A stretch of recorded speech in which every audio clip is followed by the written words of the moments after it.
7 o'clock in St. Louis, you are listening to TMA, the program presented to you by Brown and Crouppen, Tim McKernan, Doug Vaughn, Martin Kilcoyne, Jackson Burkett, and Chairman Kurt. He's waiting to take your calls. The Collier and Thompson phone lines, 314-974-0101. Doug, we are back in studio, and that allows the phone calls to flow freely. Oh, okay. Well, the phone lines are generally poison.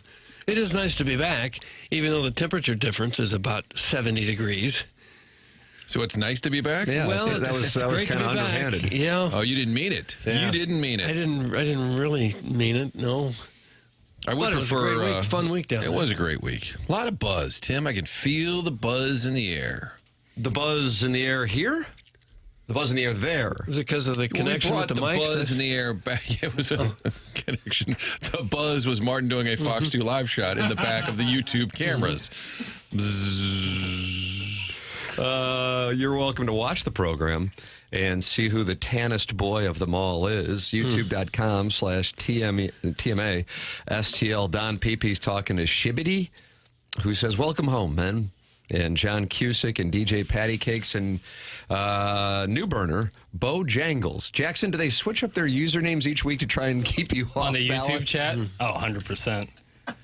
It's so easy to make new Google accounts. So once we're hot on their tail, they got to get out of the hot car. It's like a heist. You got to So switch cars. Bojangles was somebody you were hot on their track, Probably- and that person switched their username? Probably Jackson's conscience or whatever. Yeah, I mean, it takes that's the thing. It's like unbridled commentary. Unbridled commentary. Okay. That's kind of what we do, isn't it? Yeah, I didn't know what are you I talking guess it about. matches. Yeah, it's fair. Is unbridled commentary on the dossier? It's not. It's assumed. It's okay, it's assumed. It's a given. That's what Stiefel wants. Stiefel dossier today here on TMA. Chris Kerber at 8:15. The Colonel at 10 o'clock. Those are Monday traditions. But Walter at 9 o'clock, and I am thrilled that he's going to be joining us after Saturday night at the Bell Center. I would imagine Walter's got to be all fired up after seeing what his boys did to start that game, man. And I don't know if he was there. I would assume he'd be there this week. It's in Boston. Yeah. The next couple of games are in Boston. The Tkachuks were the lead story. Not only that first game, they both scored twice, then dropping the mitts on Saturday. And I have to issue an apology. No. It's our Because first apology. I did, and if... Unbridled apologies? Yeah, because I really was kind of rolling my eyes at the old Four Nations. I kept saying, like, what is this? Like, nobody knew what it was. It was in lieu of the All-Star break. And I got to say, I think it's a hit. You know, 100%. Right, I mean, but did you see it come? Were you excited about the Four Nations? And now it's like, you know what, actually, especially after watching the NBA All-Star game, you realize how silly these All-Star games are.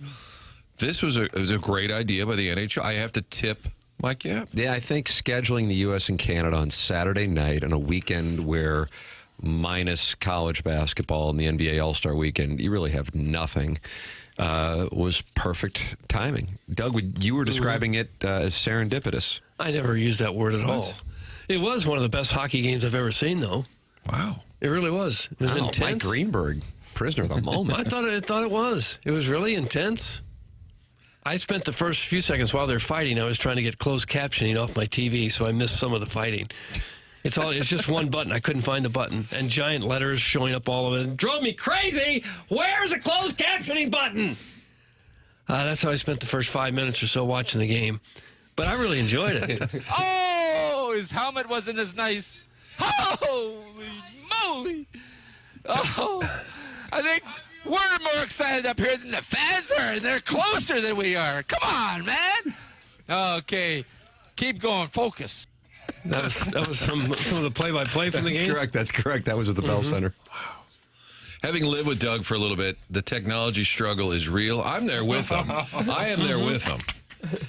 But Jackson is sort of there to assist the olds. I mean, I couldn't get the dryer and washer to work. Doug's like, take my phone, fix my phone. Oh, man. Doug with the directions down in Florida, he drove the whole time. It was great. There were no issues of possible accidents. We'd always get there on time. Well, I don't know about that. No, there were. We went the wrong way in the morning to go There get was one food. minor incident of wrong way driving. That's all there was. There was one time of that, but Doug, oftentimes when the directions would show up and it would say, like, in 500 feet, continue straight, Doug had an undeniable thirst to turn left. I did. Like, it would show up like 500 feet, and Doug's like, well, I have to turn left. I Well, was the like, no, GPS was giving me turns. It's saying turn it right was saying here. continue straight, and then we would get on But the it also had highway, an and it would arrow take that 10 had minutes. turn. They also had an arrow that said turn. Yeah, well, it was tough, but Doug did a great job. I got on the plane and I plugged my earphones into the phone, directly into the phone, just as I've done 100 times before. My phone starts blaring. It was blaring. It's supposed to stop playing when you plug it into the phone. The Curb Your Enthusiasm theme just starts blaring throughout the plane. People are turning around, You looking saw at me Doug. plugging it in. That's I all did. you do. You plug it in. There was I had no recourse for it. I didn't know what Technology was wrong. hates me. But it was funny. But that blasting is actually kind of like a Curb Your Enthusiasm moment. Yeah. I made it 20 seconds and had to turn the station. Why do you dumb Fs have to yell? Lack of IQ? Doug, that comes from legit supplements? Because I was upset. Is that another burner? Is that a new burner? Legit supplements. It's always good when your business starts with legit. Jackson watched the NBA Skills Challenge, right? That's from the Hunchback of Vaughn Castle. Saturday night? No, I didn't watch. What'd you watch? Me and my girlfriend caught up on Severance. Doug? You caught up on Severance. Severance. Oh, the show. I thought you Ben said Stiller vehicle. Okay, I thought you said separate. It's like you had separate topics and you just sat in the room and said, what do you have to go over? I'll go over my list. Severance. The show. show. We caught up on Severance. I wasn't watching the Skills Challenge. Let's hear this woke simp defend that absolute trash bag of an NBA All-Star game. That's from Beer Cats. I have nothing to defend. I can't. An All-Star game pales in comparison to international hockey. You can USA Canada versus like exhibition game. It's not even close. Sounds like you're doffing your cap to the game of hockey. It's not, but they're not. It's not apples to oranges. They're completely different things. If it was the NHL All-Star game, it could be compared. But it's awesome international hockey. It's not even close to the same thing. It was a week ago. Mike Caruso, I think, Generous executive of the St. Louis Blues, who may or may not be retired, angrily texted me when I said there's nothing going on. Remember, he texted in 4 nations, and I could just feel, he didn't write it, but you could just feel, comma, dumbass, 4 nations. He was right. Apology issued to Mike Caruso. And now we may get a rematch. U.S. could play Canada again for the championship game. When you assuming expect it? Canada gets by. Well, I would expect it, but Canada hadn't won a game yet. They've won a win, a loss, and a tie. do you think that this is Finland's time? I don't know if it's Finland's time. Hell with the finish. Did they beat the Swedish team? In overtime, I'm only interested I in the believe. U.S. games. No, it's fair. It's fair. Ain't that America for you and me? Ain't that America? We're something to see. Little pink houses, Doug, for you and me. They're blasting Freebird, right? That was the song of choice. You like Skinner, bro?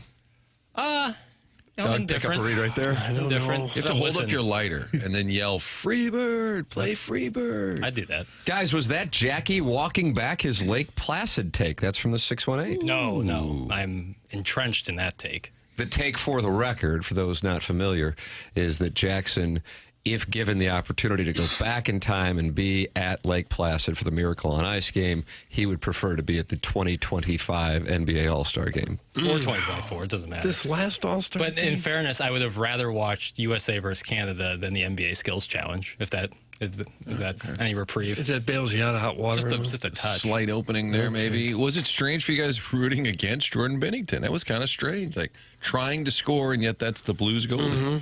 That's our guy. No. I was looking for Canadians in the neighborhood where we could drop the mittens and settle some scores. Just went door to door. You're welcome to participate in the program, calling in to talk it over with Chairman Kurt, 314-974-0101. Texting in to the Air Comfort Service text inbox, 314-399-9646. And then you can gather in the YouTube chat, youtube.com/TMASTL. 181 friends have gathered to welcome us back to the gateway to the West, which is the gateway to the best football team. That's correct. And Pestis and Festus wanted to be first, and I think it's only right that he is. Okay. Pestis, good morning. You are on 101 ESPN with Jackson Burkett.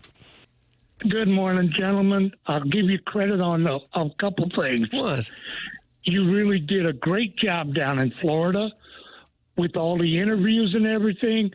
Jackson went beyond his normal capabilities and extremely perfect. Extremely perfect. Wow. Well, How about that? Thank you for the plaudits. Yeah, he did it. And as far as the Four Nations hockey game, Yeah. as I told you, I'm blind and I can't see it. but I was damn sure happy to hear it.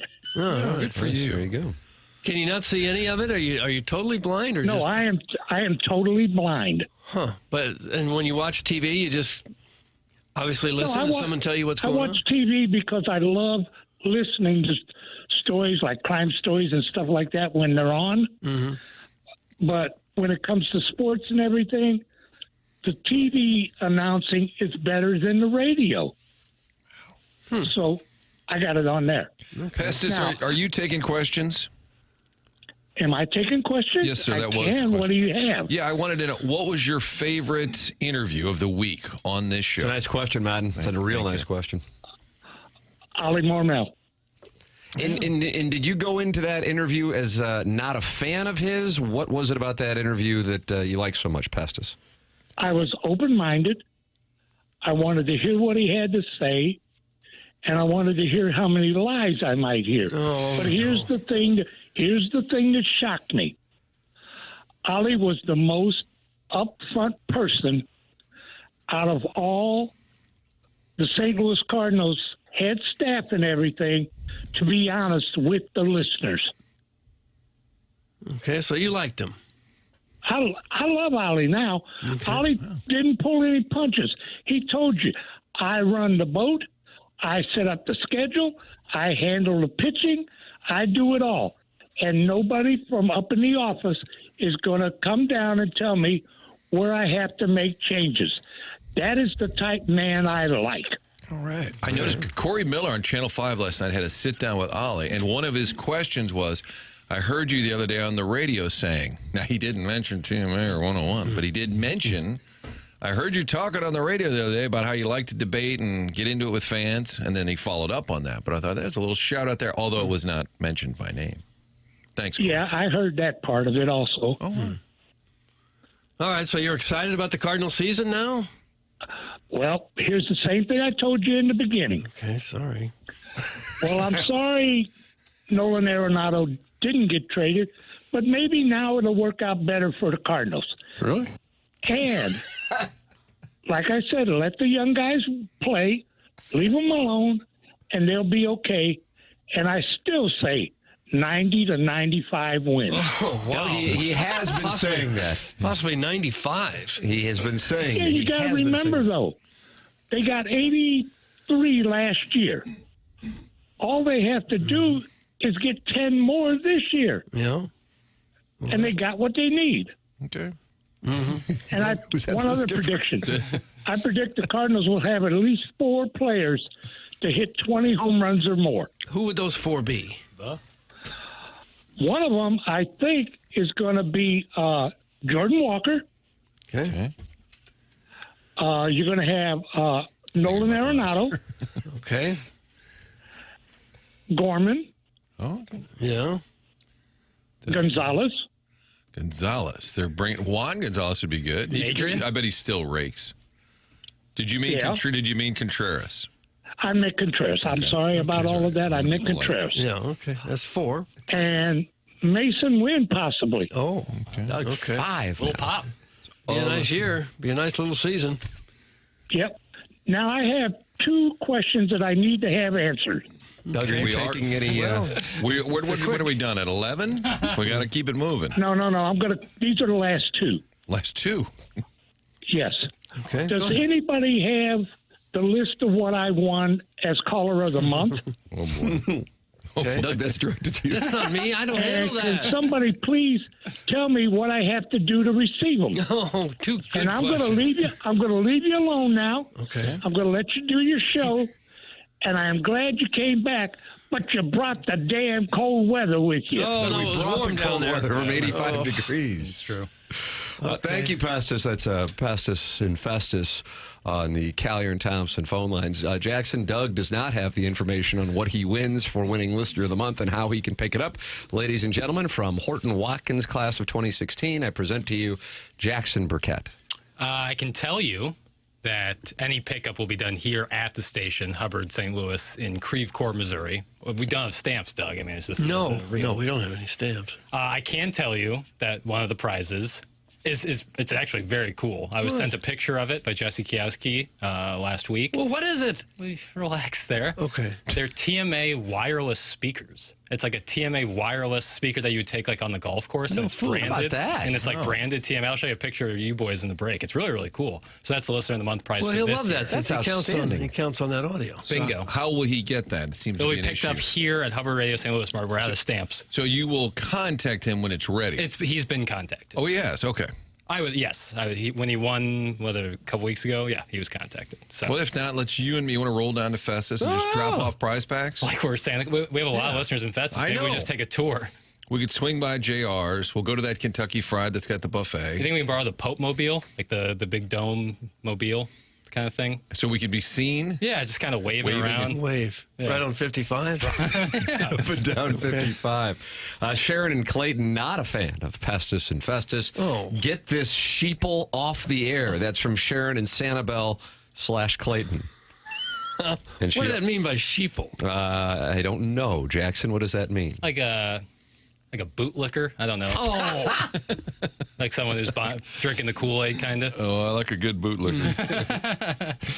She also says, welcome home, boys. I offered in a text you missed last week to come over to the Gulf and do this week's show on the beach here in Sanibel. Oh, well, hope you managed the snow okay this week. That's from Sharon and Sanibel Clayton. She invited us to stay with her. She's been on this vacation for months. Wow. She's got it made.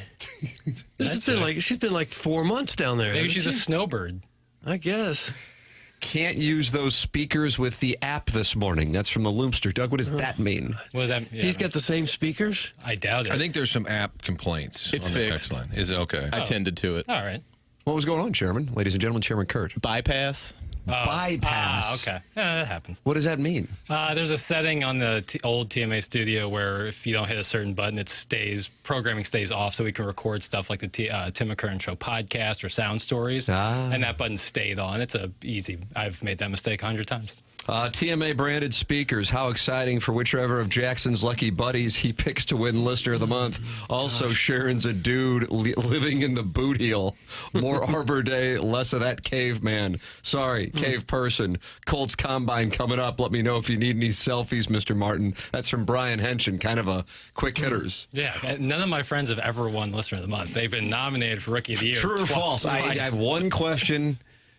Was it or was it not Sweet Sweet Kai who called Ali Marmol cute as a button as he browsed our YouTube chat off this very laptop? Yeah, that's a fact. Yes. right. He was the further one who questions. called Ali Marmol cute as a button. And said it was the highlight of his life. Certainly one of them, I have to think. Has he updated his Wikipedia with that? Sweet Sweet Kai or Ali Marmol? Well, either. I don't know what Sweet Sweet Kai's Wikipedia scene's looking like. Okay. Although it seems like a lot of people have Wikipedia page nowadays, which I'm a fan of. I like Doug reading is that Wikipedia. Jackson, for the record, is a fan of people having Wikipedia. You ever go pages, you know. Wikipedia rabbit hole and it can get it's a I have not, Oh, it's no. pretty good stuff. You can go Wikipedia rabbit holing on this program and then call in what you discover and talk to Chairman Kurt, 314-974-0101. Text into the program, 314-399-9646. And email in for our Design Air Heating and Cooling email of the day. Doug, sweet mother of mercy, if your heating system goes down this week, you could be doomed or even worse. But then you go to designairservice.com and everything is taken care of. I've got a low for you tomorrow, a 9. I got a low for you on Wednesday, a 5. I don't like it. I got a low for you on Thursday, a 0, but then a little warmth comes in as the low goes up to 3 on Friday. Here we come. Seth Goldcamp will make it, whatever you want, 72 degrees in the house. That's fine. DesignairService.com. Should you run into any issues, Martin's a client, Doug's a client, I'm a client. You can become a client as well. DesignairService.com. It's Design Air Heating and Cooling, sponsor of our email of the day. Thanks, Chairman. The app is indeed fixed. Libby Jack must have been too busy watching clips of that horrible NBA All-Star game, the worst of all time, to fix it. That's from Eric in the Central West End, who Jackson acknowledges is attractive, but he is not attracted to. Think about walking back that take, honestly. You know, personality is a big part of it. And not doing great there. What take are you walking back, bruh? The Eric in the Central West End that's attractive. Oh, you're no longer attracted. Never have been attracted to again. But can establish attractiveness. But personality is a part of it. Oh, wow. So he's turned you off. He's just Little not, bit. he's not Despite sure. his looks, he has turned you A off. little bit. Yeah, I know. And he's a good-looking guy, so there's a big sliding scale there. I'm not a dude. Ask Doug. That's from Sharon in Sanibel /Clayton. No, What does that mean? I've met Sharon and her husband. They're Blues season ticket holders. the more I've seen popular? them at Blues games. Yeah. He is not a dude. Said, yeah. Confirmed. You make me feel like a natural woman. I didn't realize I was being recorded. I think some of the highlights were John Mozeliak thinking Doug did the weather. And then on Friday's drive-by saying, Doug, what do you do? And then that's because you were still drugged from Ali Marmol's visit where you didn't have coconut water. I was weighed down Which a little apparently bit. is Ali's product. Yes. How about that? Kind of milky. We got worked by the manager to promote his coconut water. Drugged, so I wouldn't ask some penetrating questions. Jackson said he has made the bypass mistake 100 times. 100 times? You make a mistake 100 times at work, and you should be fired. That's from the fake angry old guy. Purposeful embellishment. I haven't actually made that. I was just conveying the fact that it's easy of a mistake to make. I haven't actually made it 100 times. How many? Media literacy is important. That's what I would say. Media literacy is important. Understanding purpose. Okay. Thank you for fixing it, Mr. Kurt, the chairman. That's from Ironhead. I agree. Thank you, Kurt. Thanks for all your help, Kurt. Yeah. Good to see you, buddy. How was it last week back here, all by your lonesome? I mean, it was you and Mike Ryder. Well, Monday was a little touch and go at times, but luckily Mike was here to kind of catch me if I had an issue. Drew was in the house helping out, so that was great. Tuesday, I was a little nervous because there was no Mike Ryder, and if anything went wrong, it was all on me. Oh, wow. Tuesday was probably the best audio day we had, right? Yeah, it was great. And then there was little moments here and there, but I felt more comfortable as the week went on, ready to. I was prepared for audibles, Doug. Were you really? Yeah. Well, Engineer Doty did a great job down there. Oh, my goodness. I assume Driving he's back and still- forth from Tampa. Probably still driving back. Hey, you're probably right, If actually. he left on Friday, he might not be back yet. Well, we joked Friday night as we were sitting at O'Hare Airport. The three of us joked that Doty might beat us home. Had quite the delay. What was the first delay, Doug? Leaving West Palm. Air Force One coming in. Old Trump Trumpster landing just landed. about the time we were taking off. So they shut down the whole airport system there for a while. Doug stood at attention for 30 consecutive minutes. We got to the airport at 3 in the afternoon, West Palm, and I arrived home about 2:30 in the morning. No, It was way. I unbelievable. didn't know about this. Hold on a second.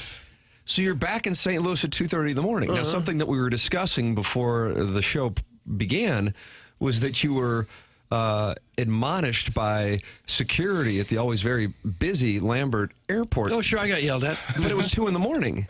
They were still yelling. They were still in good voice. Full-throated. You walk in from the plane to go get your luggage, and there was a guy there on the machine cleaning the floors, and he was screaming at passengers who were on their way to get their luggage. He was yelling at them. Because they were walking. Some people were yelling back at him. This is how you're greeted in St. Louis. He was putting down orange cones while driving his mopping apparatus, which I respect. It's late. He's getting somewhere. But it wasn't clear that he was in the middle. He was just putting the cones in. You're on the wrong side. This is for mopping. Move over. He's screaming at people to get out of the way while he's going to that's lead this brutal. mopping machine.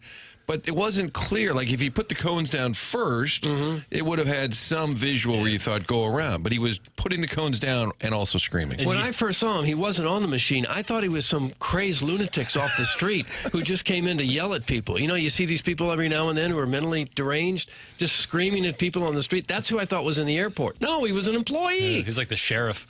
That's how you're greeted in our town. And somebody even said that to him. He said, boy, you make a nice representative for St. Louis. I What did heard he say? a passenger. And then he apologized and realized that probably wasn't the best. He said nothing at that point. And then I grabbed my luggage. I've got my golf clubs. These are first world problems. I've got my golf clubs in like 3 bags. I'm It's like trying to Diana juggle. Ross. It is pouring rain outside. There is, of course, no roof to stand under while waiting for your car to come pick you up. And I'm on the phone trying to guide them in to tell them where I'm at.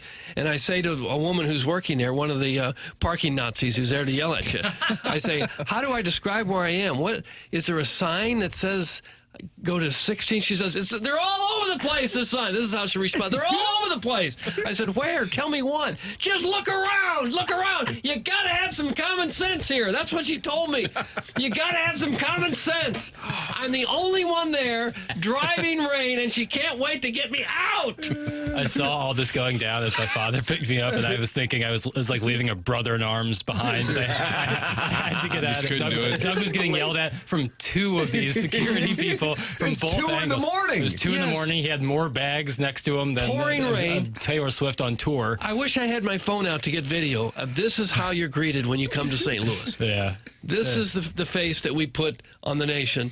People yelling at customers of their product. Yeah. Like, how dare you come to this airport? Get out! Why don't you go hang out at the airport and change the narrative a little bit and smile at people? Somebody needs to. It is pathetic. It is the worst airport in the country. I stand by that. And the service, not from all. Some of the people are wonderful, but some are just downright pathetic in their behavior. What was the crowd like at 2 a.m. on the Lean. Not a lot of people. bustling? More than you'd think. Yeah. More than you'd Because think. there'd been delays in Chicago because of the weather. And It took longer to de-ice our plane in Chicago than the flight itself. We were sitting on the tarmac for like an hour and a half. The flight was 55 minutes. Was the flight out of West Palm delayed? Oh, yeah. Yes. Because of, Really? yeah, Oh, because of the Air Force One. and then we circled Chicago. That was about a 4-hour flight. I was texting Jackson, and he said something about Trump was the delay. And I said, how do you know? And he said, Doug has a Trump tracker. He has his personal schedule up.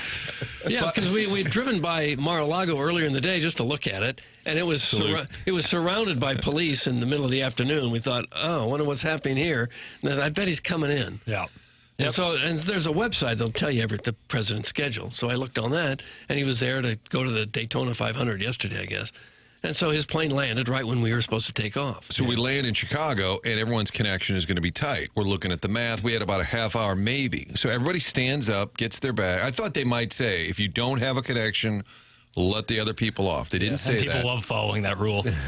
So I'm standing there, and this woman said, I'm sorry, can I get around? I have a connection to make. And I said, so do I? Yeah. And she said, well, can you actually make yours? And I said, am I that out of shape? I'm like, I think I can. I got about a half hour. And she said, you know why we're delayed? I said, I'm sorry. And she said, Trump. And then this guy next to me, he looked like he was straight out of Wall Street, goes, snow had something to do with it. And I go, oh, here we go. Here we go. Yeah, Vaughn was mediating. Right meets left. I'm in the middle seat. Here we go. Here we go. But I went sprinting towards the gate, which was close. And the lady said, it's delayed. It's delayed. I turn around. This 70-year-old man is sprinting, face red. Looks like he's going to face plant on the desk. And this woman said, sir, no hurry. It is delayed. And he's huffing and posing. Why don't you announce it? Because on the board, it still said 8:45. And then we sat there for a couple of hours. When I fly Southwest out of St. Louis, I almost never have any problems at all. It seems to go all very smoothly. And I'll be darned if every time I get on an American flight, something happens. Yeah. It was Is tough. it me, or is that everyone else? I certainly will try to avoid it after my experience the previous Saturday. It feels like only when I have connecting flights is there delays and issues. Like when I have to make a certain time. Yeah. That's when it comes up. When I have direct flight, never an issue. Yeah. It's always good. Al in Dadeville says Hooterville is perfect representation of Petticoat Junction. That's Al in Dadeville. Well, the airport experience I had, it's embarrassing for the city. It's infuriating. It's frustrating. Just the fact that you've got some employees that behave that way is really a sad So commentary. you got barked at twice at 1 in the morning. Yeah. He's getting it from all angles. Once I had the gall to walk to get my luggage, and the second time I had the nerve to stand outside in the pouring rain and ask where I should tell someone to come pick me up, because there are very little signs out there to tell you. It was a real welcome back home schmuck kind of feeling. Yeah. Ladies and gentlemen, you're welcome to welcome us back home by calling in, by texting in 314-974-0101. Callier and Thompson phone lines 314-399-9646. Save it in your phone, and you can call in or text in anytime you would like. And the YouTube chat welcomes you to participate. Hunter's talking to R. Keel, who's talking to coaches John and Dean Ellis, who's talking to I'm a bad boy and I'm testing things. And he says hot take alert, Southwest sucks. So he's not on board with Southwest. I haven't had that experience. YouTube.com/TMASTL. The program is called The Morning After. It's presented to you by Brown and Crouppen on 101 ESPN and the TMASTL YouTube channel.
put it in perspective for you?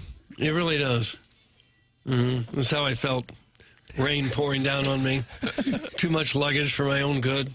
So much luggage. Why'd you have so much luggage, bro? The CPAP. Oh, the CPAP. Well, I had the carry-on, and I got all my clothes, and then I had the golf clubs. And a backpack. I needed snacks. He was eating pistachios like they were going out of style.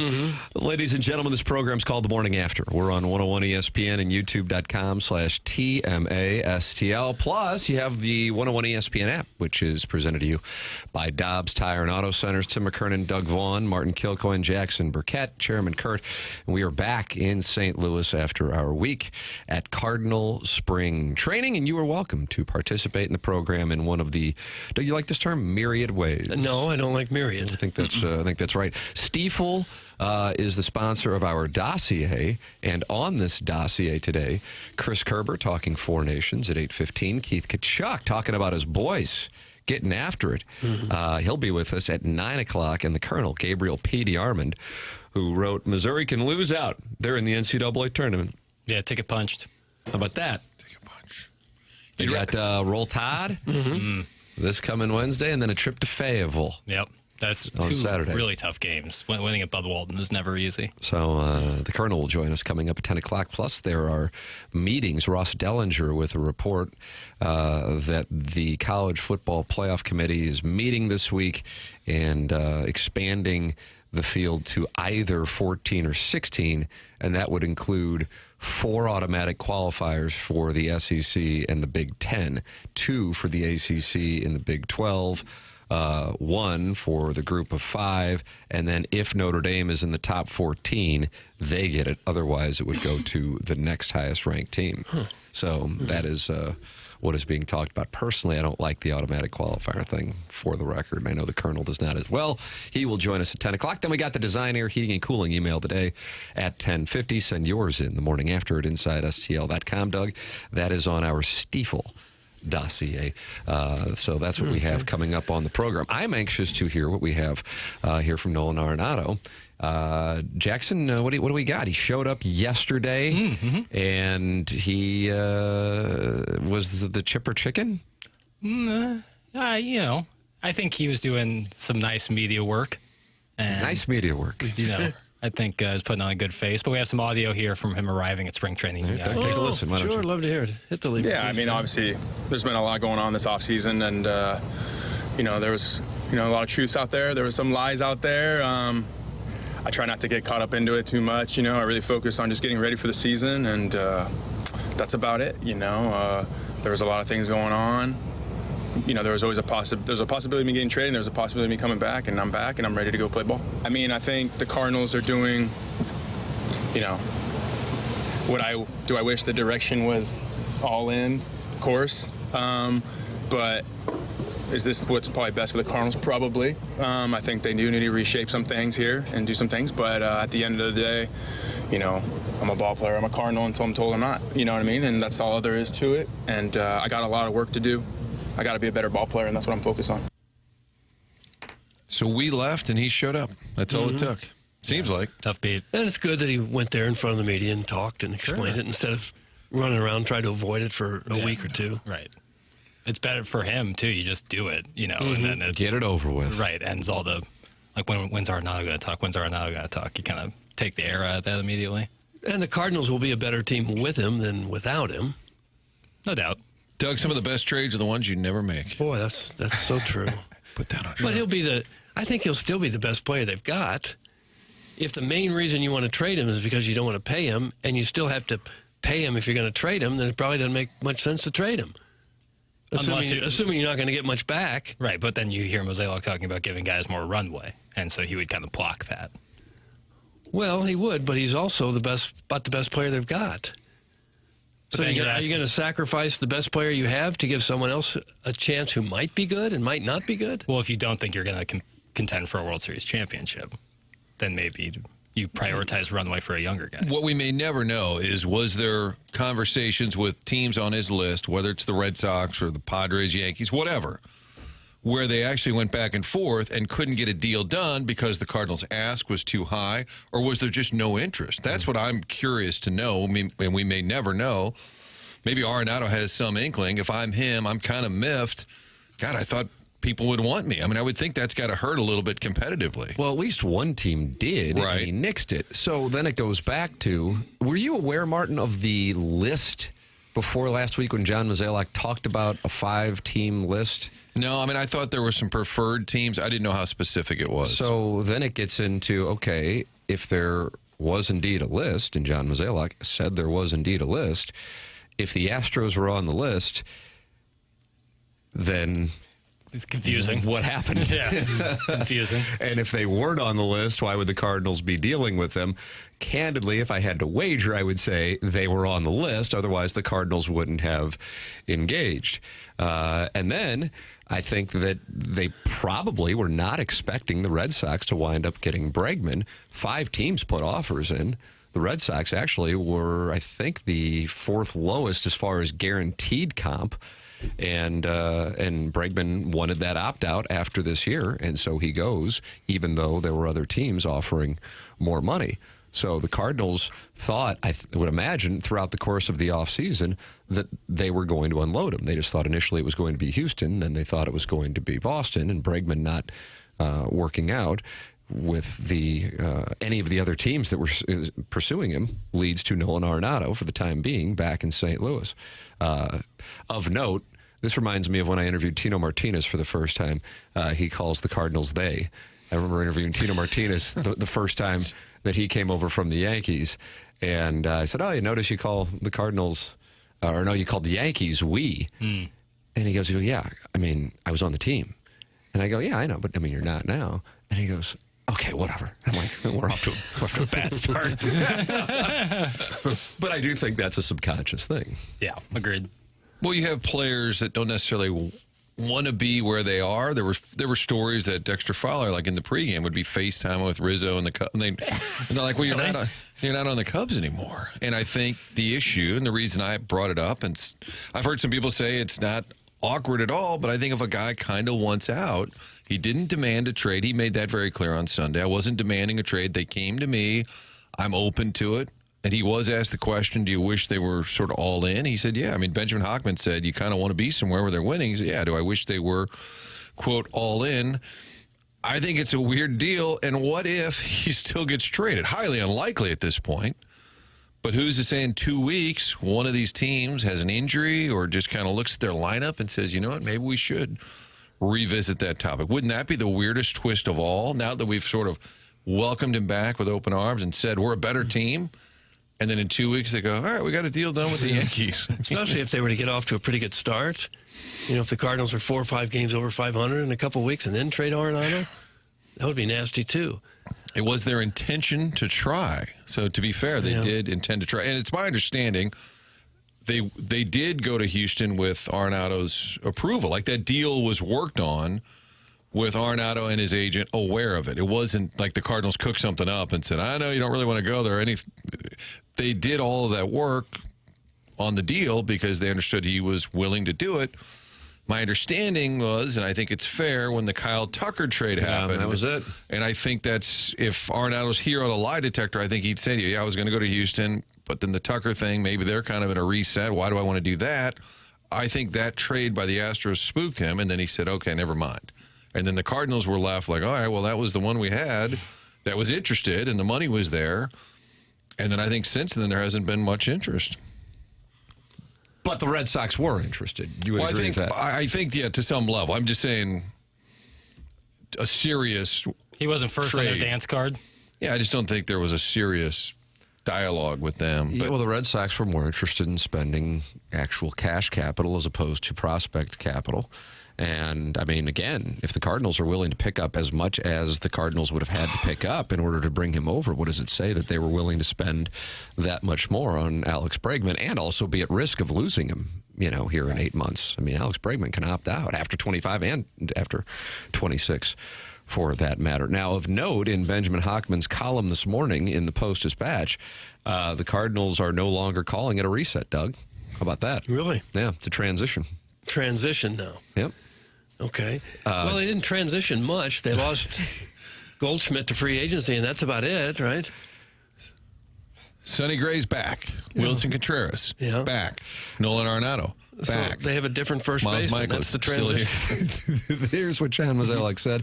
The real calculus for us is how we rethink about playing time for others and how we address that. That's something that the staff is thinking through. And as we take these next 6 weeks in spring training, that's something that we're going to try to prepare and have an answer for. That's the calculus, Doug. Well, yeah, you'd hope that they would prepare for it.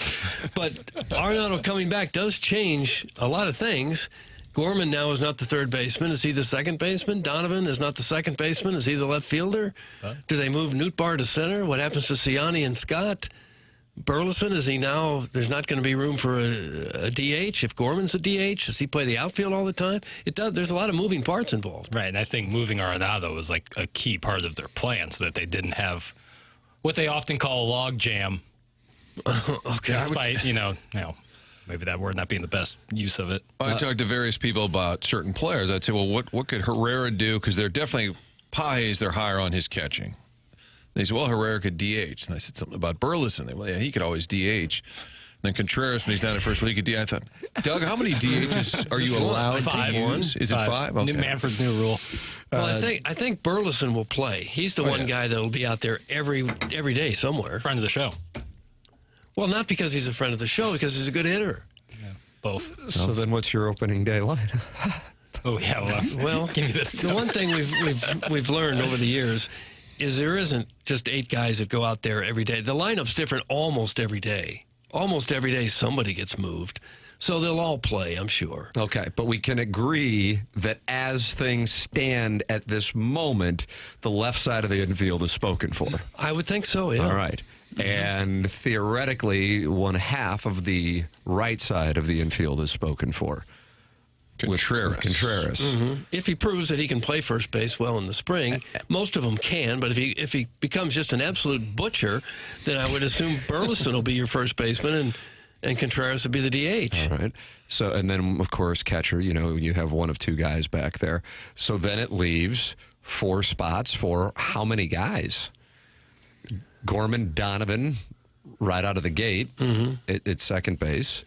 And then the outfield that's where it really gets, and I would imagine that Walker's in there no matter what. Mm-hmm. I would think so. Okay. So now we get into how many guys for 2 spots? Newt, Siani, Victor Scott, Burleson, kind of. Yeah. Well, Scott's going to have to prove he can hit to make the roster. Same with Siani, though. Both of them, yeah. One of them probably won't, I would guess. I mean, whoever hits in the spring, I guess, will earn that job because they're pretty equal defensively. So you have 2 second basemen. You have Gorman and Donovan. Let's just call Donovan a second baseman. All right. Then you have 5 outfielders that we're all thinking are kind of in the mix, right? Yeah. Walker, Newt, Burleson, Scott, Siani. Those 5 plus 2, that's 7 for 4. Yeah. Then you have the acquisition of Michael Hellman. Okay, one's a DH. So now I've got 4 for 6. So the math's a little tight. Mm-hmm. And Hellman, friend of the show. Yeah, I thought Said MIZ and really regretted it. If he has a bad spring, I think he might blame this show. Ladies and gentlemen, you're welcome to participate in the program. 314-399-9646. That's how you can text in, call in. Callier and Thompson phone lines, 314-974-0101. And email in for our Design, Air, Heating, and Cooling email today, the morning after, at InsideSTL.com. That's the morning after at InsideSTL.com. If you want to be podcasting the program, Schaefer Door sponsors the podcast. Jason Gossrow and his team.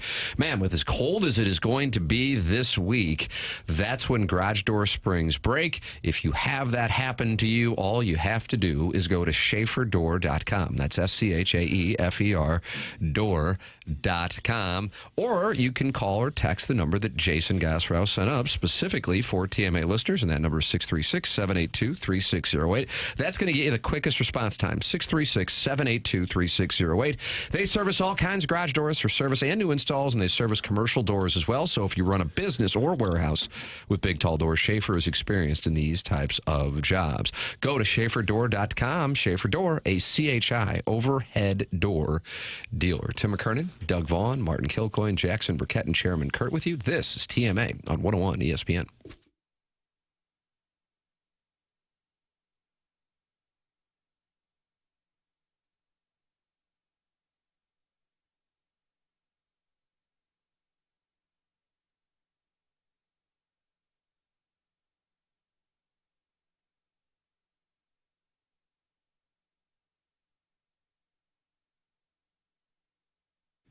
Tim McKernan here for Universal Windows Direct with February here and love in the air in the month of February.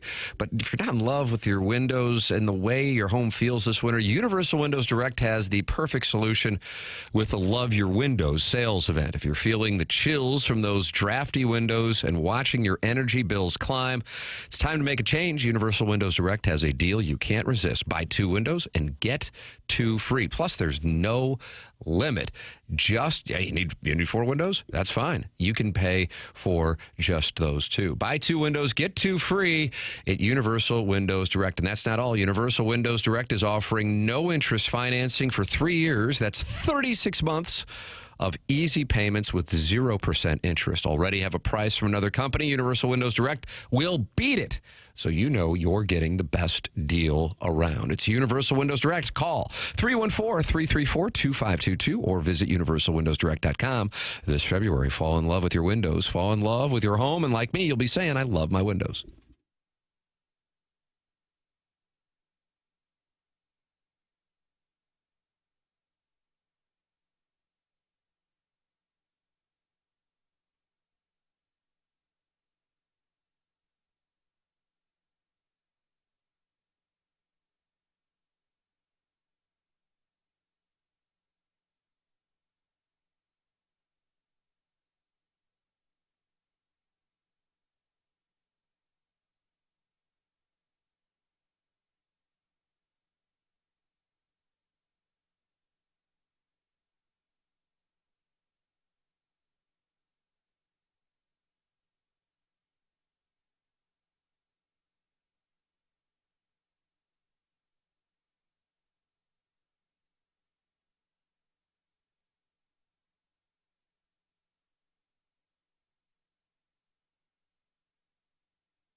This is Action Jackson with a Sports Center update driven by Johnny Wandoff Chevrolet and Johnny Wandoff Autoplex. 4 Nations action tonight right here on 101 ESPN. Sweden taking on the United States. Pre-game at 6 p.m., puck drop at 7 p.m. right here on 101 ESPN. That was another Sports Center update driven by Johnny Wandoff Chevrolet and Johnny Wandoff Autoplex. See them at wandoff.com. Chevy Together we drive. Are you kidding me?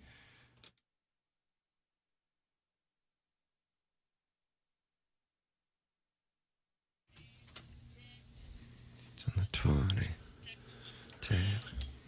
Home improvement.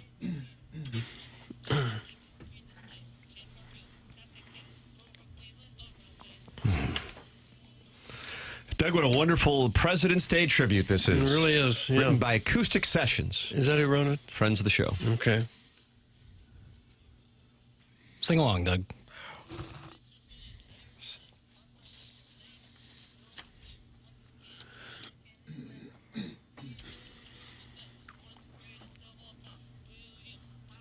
Stuck In the bathtub. Under him. Not much you can say about Warren G. Harding. He's kind of forgotten in history. You know where he's from, Doug? Ohio?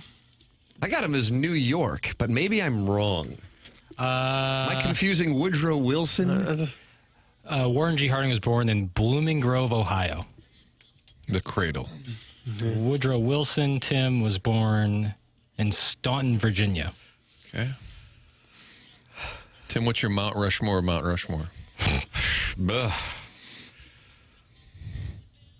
Peach bread.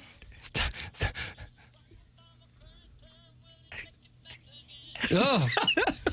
What a crescendo. Ladies Ladies and gentlemen, it is the Morning After, and it is presented to you by Brown and Crouppen. Tim McKernan, Doug Vaughn, Martin Kilcoyne, Jackson Burkett, and Chairman Kurt with you. Chairman Kurt wants to talk with you on the Callier and Thompson phone lines. Pestis from Festus, the January listener of the month, already calling in 314-974-0101. What a delight. What a rare treat. Jackson acknowledging the four nations in his Sports Center update. Sweden and the United States. Now, Doug, the United States is already in the finals no matter what happens today against Sweden. So then it begs the question, does Matthew Tkachuk play? Per NHL.com, he sustained a lower body injury on Saturday against Canada. That was after he started off the festivities by dropping, what do you call them, the mittens? Dropping the mittens. Mm-hmm. And they got audio.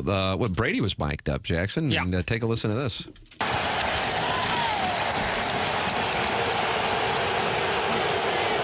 I got him good. That was mine good. Unbelievable. He got him good. He landed a punch. Not a dense text, but, you know, they had it. Not the best audio I've ever heard. No, not the But I worst, guess though. it was him confirming that he landed at least one good punch. Yeah. Brady kind of just chucked him on the ground. Yeah. He landed a good one, but he kind of just threw him on the ground. If you end up on top, you win. That's kind of seems like the consensus. Yeah. Wow. Clip that That's off. kind of discriminatory. Clip that off. You know, happy Valentine's Day. How about Colton Parayko fighting? Yeah, scrapping. I don't think he was planning on it. I don't think I've ever seen him get in a fight I was with the thinking Blues. that. He's big. Boy, howdy. He looked huge Look against at that. How about that analysis on the is Blues big. flagship station? JT Miller. That's who he fought. JT Miller got in a scrap with Braden Shen. Was that on January 27th? I don't know the dates, Tim. Pretty sure before he got traded. Jackson, Matthew Tkachuk, Brady Tkachuk had the whole thing planned out in a group text with JT Miller on Saturday morning. Take a listen. Did you know early today you wanted to try something like that at face-off, or you just come to you? Well, yeah, there's a little discussion during the day, and Tell the truth. You can tell. yeah, there's a group chat going on today, so still something like a baby though. But you know what? And then we just kind of reaffirmed that we're gonna do that, and I think Matthew's fight to start off was just such an energy boost. I think I was more excited, more nervous than my own, and then Millsy to cap it off to go against a big guy like that. I think he did a great job, and I think it was a pretty awesome experience. There you go. Keith Tkachuk will join us coming up at 9 o'clock. That's on your Stiefel dossier. And Walter said on NHL.com, first of all, it was unbelievable. The electricity in the building, and I had no idea they were going to do that, so they must have talked amongst themselves. I could figure it out when I saw the opening face-off what they were doing, but you know they love their country, and this is the first time they get to play together. They knew the magnitude of this game. It wasn't an exhibition game. It was the real thing, and I'm proud of them. They're always team-first guys. It was great for the crowd. It was great for the game, and it was great for the United States. How about that? How about that from Walter? It's like he's delivering his speech. Wrapped in a flag. I was impressed by just how well they played together. You know, They haven't practiced much together, but when you get an all-star team together and they're in a game where they really want it, the passes are right on the tape. Everybody looks like they have played together for years. It's really good to see the best in the world play like that. Career fights for Colton Parayko in his NHL career. I'm going to set the number at 1.5. Can I get you guys over under? What do you got? Boy, that's tough, the way the number was set, Doug. Yeah, I'll take under because I don't ever remember him being in one. This is sometimes I'm overthinking it, but I'm going to go with the over. Tim, cash that ticket. Yes. I make picks, you make money. Okay. 2 career fights. Back in 2016, Tim was at April 3rd. Was that April 3rd? I don't know the years or dates. He fought Landeskog of Colorado on April 3rd, 2016. And then again, Tim was at February 21st. Doug, February I don't know the years or the dates. And it was 2019. Okay. Richie of Dallas. So 2 career fights for Colton Parayko. And in both years, the Blues went to the Western Conference Finals. So I guess we can punch the ticket for this year. Think about it. I don't know that that's related. Think about it. Walter also said, watching the fights, that it was a little nerve-wracking. Nobody likes to see their kid fight, but I knew Brady could handle it fine. I don't know. The building itself, being in Montreal, it was awesome. The mics caught a conversation between the brothers in the penalty box. We just played that audio, Doug. We heard the words. It caught him a good one. Good. That's right. And then Walter said, those 2 are lunatics. I don't know what to tell you. They're great kids off the ice, but on the ice, they're funny. I love the personality. I think it's great. So Walter, when asked about Matthew and Brady Tkachuk, his sons, called them lunatics. I like it. How can you not be big fans of those 2? Jesus, Wouldn't you love the Blues to get one of them? Well, I think there's only one that's really likely to happen, at least in the near future. Maybe they'll go all in on Brady when he becomes a free agent. I hope so. Will they boo the Canadian anthem in Boston? Probably in Boston, folks. They might. There you go. Yeah, they might in Boston. The USA chants will be loud and proud that entire night. Doug, you going? I'd love to go. Oh, yeah. For the, don't you hope it's United States and Canada on Thursday? Gotta be. If it's not, then they got to fire the commissioner. You have to find a way. This has to happen. Fix it. Yes. Fix it so it happens. For sure. But the weird spot if the United States maybe, takes the foot off the pedal here tonight, because they don't need to do anything, Oh, yeah. Sweden gets a win, and then they're in. Well, just as St. Gabe's has figured out a way to get the winning team up there on the podium. Is Jackson dropping out of this? I get him banging this dump button. You can do it in hockey. Wow. You're going to hear from St. Gabriel's council. Okay. Tim, a couple of texters say that Parayko fought last year. It's not listed. Hockeyfights.com really is the database for all things fighting. Does not list that. But either way, you win the over. Doug, I win. Okay. Well, he's such a big guy. I'm sure he'd be a snootful whenever he does fight, but he's also one of the nicest, most laid-back people you'd ever meet. So it's kind of not in his nature to do it, unless he has to. But something about, putting on those steel slippers, maybe it brings something out of you. Steel slippers. That's what Doug always calls them. Most of my hockey knowledge comes from Doug, waxing poetic. John Cooper was not happy about the booing of the national anthem, but he also talked about the nature of the beast with the opening 9 seconds. Here is what he had to say following the festivities. A couple nights ago when I sat up here, and if you were going to tell me something was going to top that, I would not have believed you. But that topped it. It was, and you know why it topped it? Because it wasn't planned. That wasn't 2 coaches throwing guys over saying this is happening. None of that happened. That was as organic as it gets. And it was probably, I guess 10 years of no international hockey exhaled in a minute and a half. Well, I guess. I don't know that these players are thinking about 10 years. I think they're just thinking, what can I do to get my teammates ready to go? I'm going to drop the mittens, put someone on my dance card. Try to stay on my steel slippers. And boy, did they ever. Mm-hmm. It was great. As I said, I missed some of it because of the closed captioning I was trying to fight. I did see some of the replays. That is brutal. It's like when you go to like a sports bar and they have the closed captioning on the game. It's like I don't care. Like, get that out of there. It's always 45 seconds behind too. It's only really needed during Peaky Blinders. Other than that, you can shut it off. It's true. Those Birmingham accents are tough to pick up on. I was Googling it and everything. I finally just accidentally hit the A button on my controller and off it went. Does that make any sense? You said A? Why would A? You have a remote with an A button? Yes, that's right. Spectrum cable remote. Well, instead of CC or something, it's A. Well, probably. Oh, never mind. For the record, despite Doug's closed captioning issues on Saturday night, the Thursday games, the Canada-Sweden and USA-Finland matchups to open the tournament, delivered North American audiences of 4.1 million and 3.4 million, respectively. That's more than double the total viewership the NHL had anticipated heading in, according to league sources. How about that? The Saturday number is not out as of yet. They're supposed to be released tomorrow, but you would have to imagine that they were huge. I don't know if other sports can get their all-star games back to the kind of interest that Four Nations has brought to hockey. I don't know if it's realistic. You say no right away, Jackson? An exhibition of any sort is just never going to, especially when these guys make the money they make in these professional sports. But look at the intensity of this. I know, but this isn't an all-star game. This is right, but I'm saying to fill the all-star void. Yeah, I think international games as opposed to it probably be, in baseball they could do it. Football might be tough, but basketball and baseball could certainly do something like that.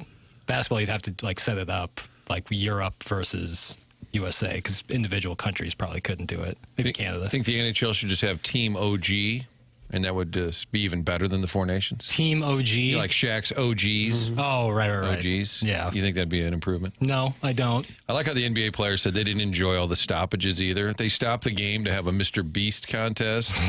They stopped the game to pay tribute to TNT. I can't defend it. Kevin Hart was doing comedy during the game. Was the Kevin Hart vehicle? The players were saying was less than ideal. Yeah, I can't defend it.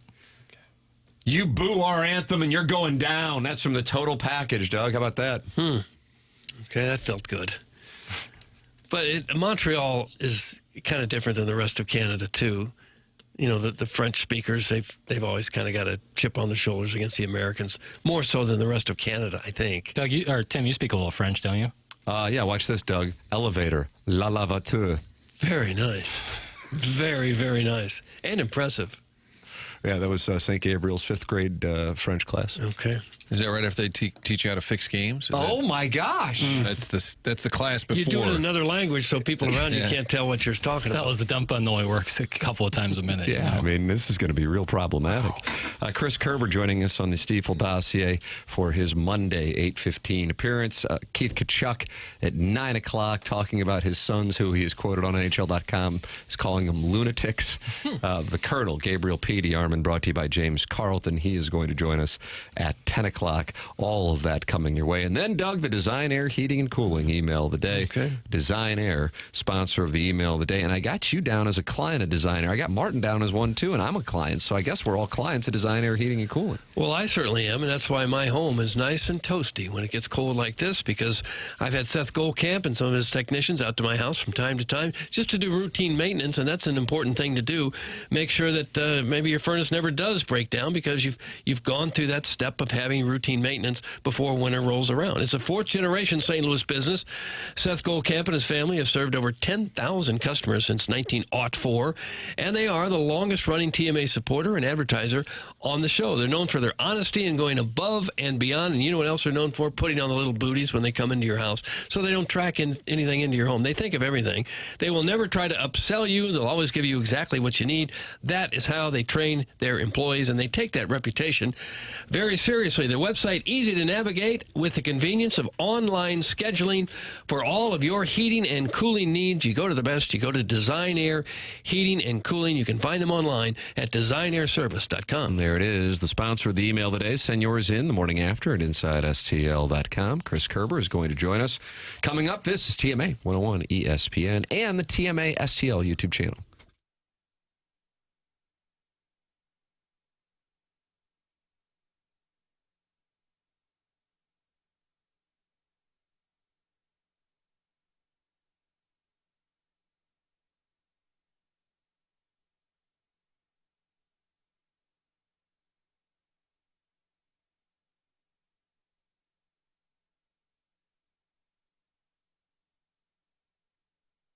Hey, when it's cold out, good time to stock up. Head to the grocery store. That means you're going to your neighborhood Schnucks, and right now, prices have gone up on everything.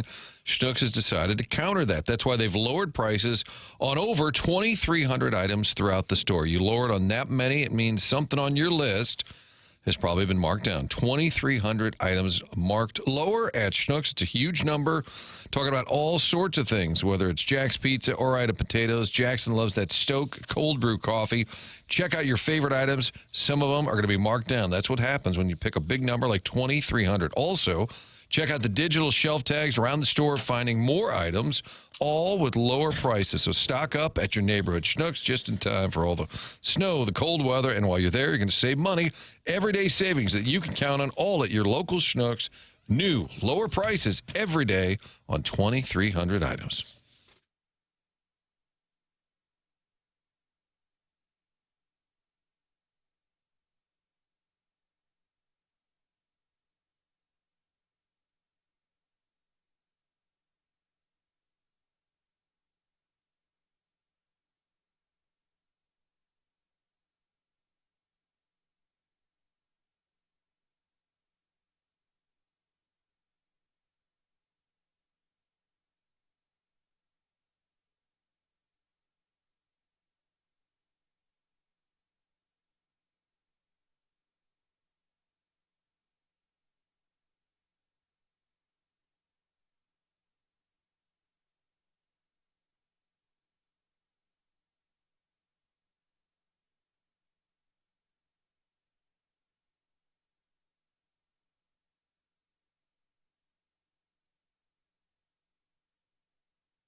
Welcome back to Morning After 101 ESPN.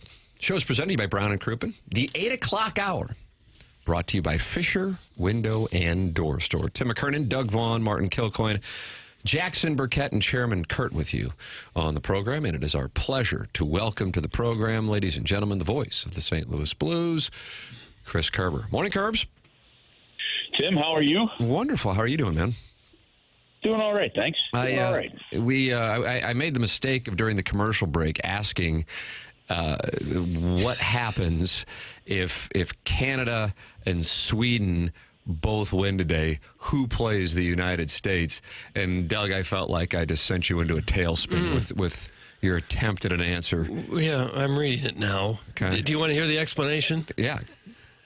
While the U.S. has clinched a berth in the championship game, the tournament's other three teams still have a path to join them. If either Canada or Finland earn a regulation win today, it will advance to the final. If either Canada or Finland win in overtime or a shootout, Sweden can make the final with a regulation win over the U.S. If Finland beats Canada in any manner, Canada is eliminated.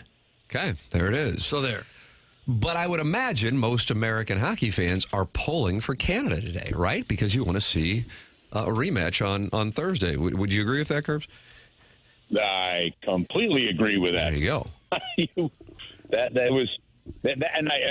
believe that probably the NHL with the Four Nations Cup process want that. Both countries, I think, want that. So, yeah, I think right now you're rooting for Canada just to take care of business and have a rematch. I thought that game Saturday night was one of the best hockey games I've ever seen. Is that an overstatement there, or did you enjoy it as much as I did? No, it was passionate. It was physical. It was best on best. It was, I mean, it started with the fights. It started with energy. I thought it was just a terrific all-around game. The goalies were great. The players were good. And it was what you would have, honestly, guys, it was what you were hoping for when they planned this tournament, okay? And if you think about it, like, I don't think we should ever see an all-star game again in the National Hockey League. How about that? I think the all-star game had gotten so boring, so bad, right? That it resembled nothing of hockey. And I guess you do it for the pomp and circumstance, you do it for sponsors, you do it for that kind of stuff. The game itself is awful. With the idea that they're bringing back the World Cup of Hockey in 2026, you'll have the Olympics. There's an opportunity now where we're going to get a chance to see this kind of stuff on a regular basis. And, yeah, you are risking players in terms of injuries, as Shea Theodore found out, with the Vegas Golden Knights. But even though you're risking that, man, in terms of what it can mean for the sport, I think it's fantastic. Kerbs, you know whose idea it was? Is it just something that the league came up with? And I'm wondering, too, because I wasn't sure what the heck it was when they first talked about it. Were the players all in from the outset with the idea? Yeah, absolutely. Obviously, Martin, you had to have the Players Association part of this. I think in all fairness to any process, we have to put a little bit of a marker, an asterisk on any kind of best-on-best tournament when we're not including Russia, right? But that still stems from that situation in Ukraine. But a lot of whose exact idea it is, that I couldn't tell you. Obviously, the league was there. The league has been trying to work back and bring back the World Cup of Hockey. And some of the things that they've had to deal with is, do they do it as a preseason tournament leading into the season? Right? Sometimes, and I don't know that the players are excited about that because it extends, the length of the season. Do they do it kind of like they're doing now? Did they look at the NBA's in-season tournament, and the World Baseball Classic, that kind of stuff, and figure out how do we do this, in season? And during this break, it actually seems to work really well. But yeah, they have to have the approval of the Players Association, so they had to work together. They had to work a little bit with, the International Ice Hockey Federation to a degree. Because the challenge, guys, is like as exciting as it's going to be, and the players want to go back and play in the Olympics next year in Italy. When the issue with the NHL players playing in the Olympics comes down to this: the league makes no money off it, and it risks its most important assets in the process. Like if you think about it, remember, even go back to when TJ Oshie scored all those goals. How, from a league standpoint or team standpoint, we weren't even able to use any video of it. And then so there were issues of, okay, well, does the International Ice Hockey Federation, or the Olympic Federation, at least pay the insurance on the players if they get hurt? If a Connor McDavid goes down for Team Canada in that. So there were some legit factors that impact the business side here on the mainland when it comes to the Olympics. So the league has been finding a way, okay, can we do this ourselves? Where at least if we're going to risk our own players, we're at least benefiting from the business side of it. And this is what they've come up with. And I think the first step in this process has shown to be a pretty good one. I'm sure the Florida Panthers weren't real happy to see Matthew Tkachuk get hurt Saturday and have to sit out part of that game. That's their cornerstone player right there. Risk. Yeah. But I guess they're okay with it in the long run. All things considered, they think it's good enough for the sport to risk that. Listen, there no doubt an owner would be frustrated, but the owners sign off on it. The players would be frustrated. The players sign off on it, and that's the risk that's in there. Frustrating, yeah, but holy cow! I mean, I'll tell you what, and I don't know the extent of his injuries, but I got to tell you, from a national level, what it elevated even Matthew Tkachuk and Brady Tkachuk and kind of the start to that hockey game did for those two individually, I think, is huge, right? So, yeah, look, that's the risk that goes with the reward, and you hope you don't see it, but sometimes you do see it, and there's no way of avoiding that, to be honest with you. If you're going to do this, you're going to have that risk. I'll make the case. I'll make the case, Doug, big time. That one game, what those guys did, the way it started, beating Canada 2-1, like you guys said at the beginning, I think everybody would be rooting for a rematch right now, right? Versus just a regular season game against Utah. I mean, I think it's pretty good. We'll take that risk. What do you think the approach would be tonight, Matthew Tkachuk, per NHL.com, with a lower body injury? Does the U.S. team approach this in a different mindset because they know they're in on Thursday night? And does that impact the lineup and how they go about it? I would think 1,000% you do. Yeah. You have to look at it that way. And if you have, you don't have a ton of extra players, but if you got them, go ahead and play them. Because from that standpoint, in terms of the U.S. being in, it doesn't really matter. So you can rest a player, you can give them a couple extra days, that kind of thing, and be fine. So, yeah, I think there's that little bit of strategy that goes in there. I mean, but even guys, the crazy thing and the fun thing about this is a great part when you're doing international hockey, and it is the best of the best, which is NHL players in it. I mean, Mike Sullivan on the bench and his assistant coach, John Tortorella, and look at Canada's bench, and you're like, oh my gosh, even just the brilliance of coaching that is on these benches and the winning, and it's, yeah, I guess, to get pulled in, you got to be a hockey fan to sit there and say, I scheduled my time to sit and watch it. Hockey still is truly a niche sport in its markets in terms of, you're not going to get to the point where you're seeing NFL stuff and, that kind of thing. And we're not going to turn on ESPN First Take and, listen to Stephen A. Smith, break down the goaltending, matchup between Bennington and Hellebuck, like you might have seen between Jalen Hurts and Patrick Mahomes. Okay. So, but just accept that. That said, when you have that kind of spectacle and that kind of meaningful game, and that's what the National Hockey League did with the Winter Classic. At the time they started the Winter Classic, there was no other real sports, at that point in time in terms of professional sports. You had some college football bowl games, but that was it. And it's been a terrific success for them. And I love the fact that game in and of itself, and on the shoulders of the toughness of 3 fights in the first 9 minutes and the passion and the drive and the physicality, a great exhibition of the game, and holy cow, I mean, it's got people talking about it, and I love it. Kerbs, I mentioned this earlier, Colton Parayko fighting. I didn't have that as part of my bold Four Nations predictions, and I looked it up, the hockeyfights.com. They only have him at 2. I was told, reminded last year, did he fight Klim Kostin? Does that sound right? Yeah, I got it. It could be right. But not many. Yeah, he's had, I think, 2 NHL fights. It's just that's not his game and stuff. But, dude, I mean, hell, I love seeing that for him. Just, You know, when he was named to Team Canada, there were like Craig Button was like, you know, Colton Parayko shouldn't have been named. It should have been Tanev. And you're like, guys, I mean, I realize we're playing in St. Louis, Missouri, but keep an eye on what's going on. This guy who's playing this year, in my opinion, you know, aside from not having as many points as obviously, you know, some of the guys you'll hear for the Norris, was easily in a top 5, no-brainer, top 10 level of any defenseman in the National Hockey League. His even strength time on ice ranks like second or third. His even strength points is top 5, you know, and so I absolutely love seeing him and Jordan Binnington on this stage. I think it's great for them on a personal level, and they both earned it. I love it. You think they both played pretty well Saturday? Yeah, I do.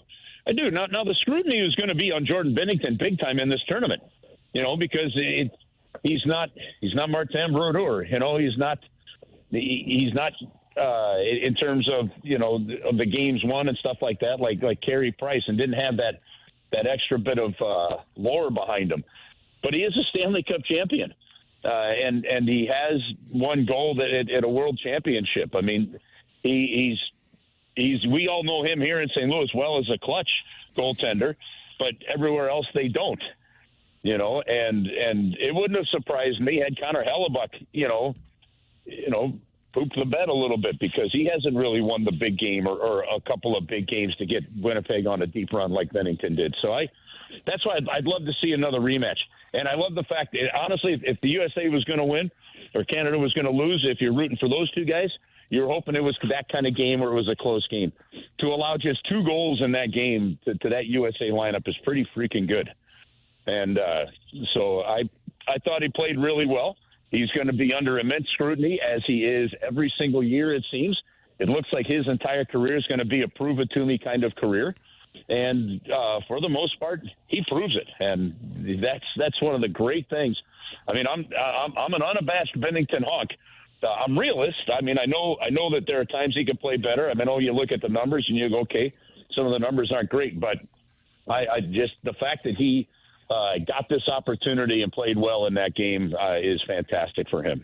Chris Kerber with us every Monday at 8:15 here on TMA, giving us his perspective on the 4 nations, the U.S. and Canada, and what could be a rematch come Thursday. Sweden and the United States, pregame here 6 p.m. and puck drop 7 p.m. on 101 ESPN. Kerbs, always appreciate the time. Thank you so much. All right, guys. Have an awesome week. Cheers, fellas. Thank you. That's Chris Kerber joining us here on 101 ESPN. Tim McKernan, Doug Vaughn, Martin Kilcoyne, Jackson Burkett, Chairman Kurt with you. You're welcome to participate in the program by calling in the Callier and Thompson phone lines, 314-974-0101, texting the Air Comfort Service text line, 314-399-9646, and then the YouTube chat, youtube.com/TMASTL. This is the Morning After, presented to you by Brown and Crouppen.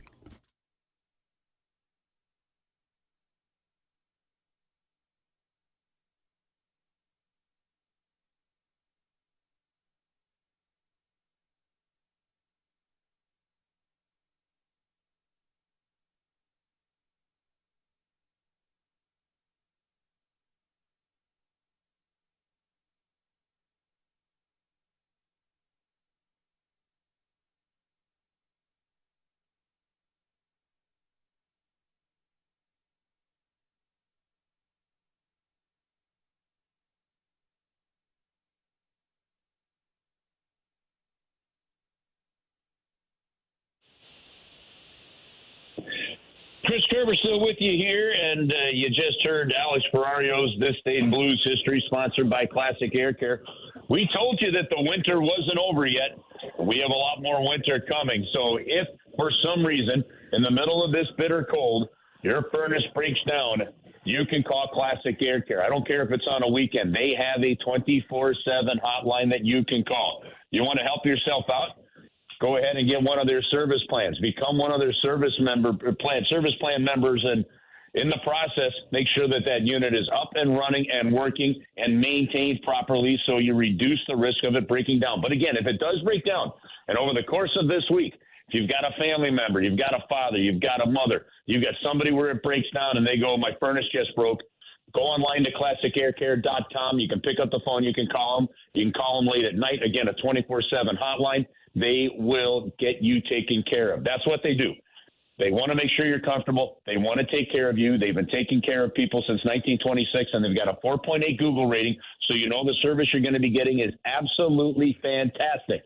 You don't get that kind of rating with over 3,000 reviews without making sure you're doing it right. It's Classic Air Care. Keep that house warm, and if you need them, call them.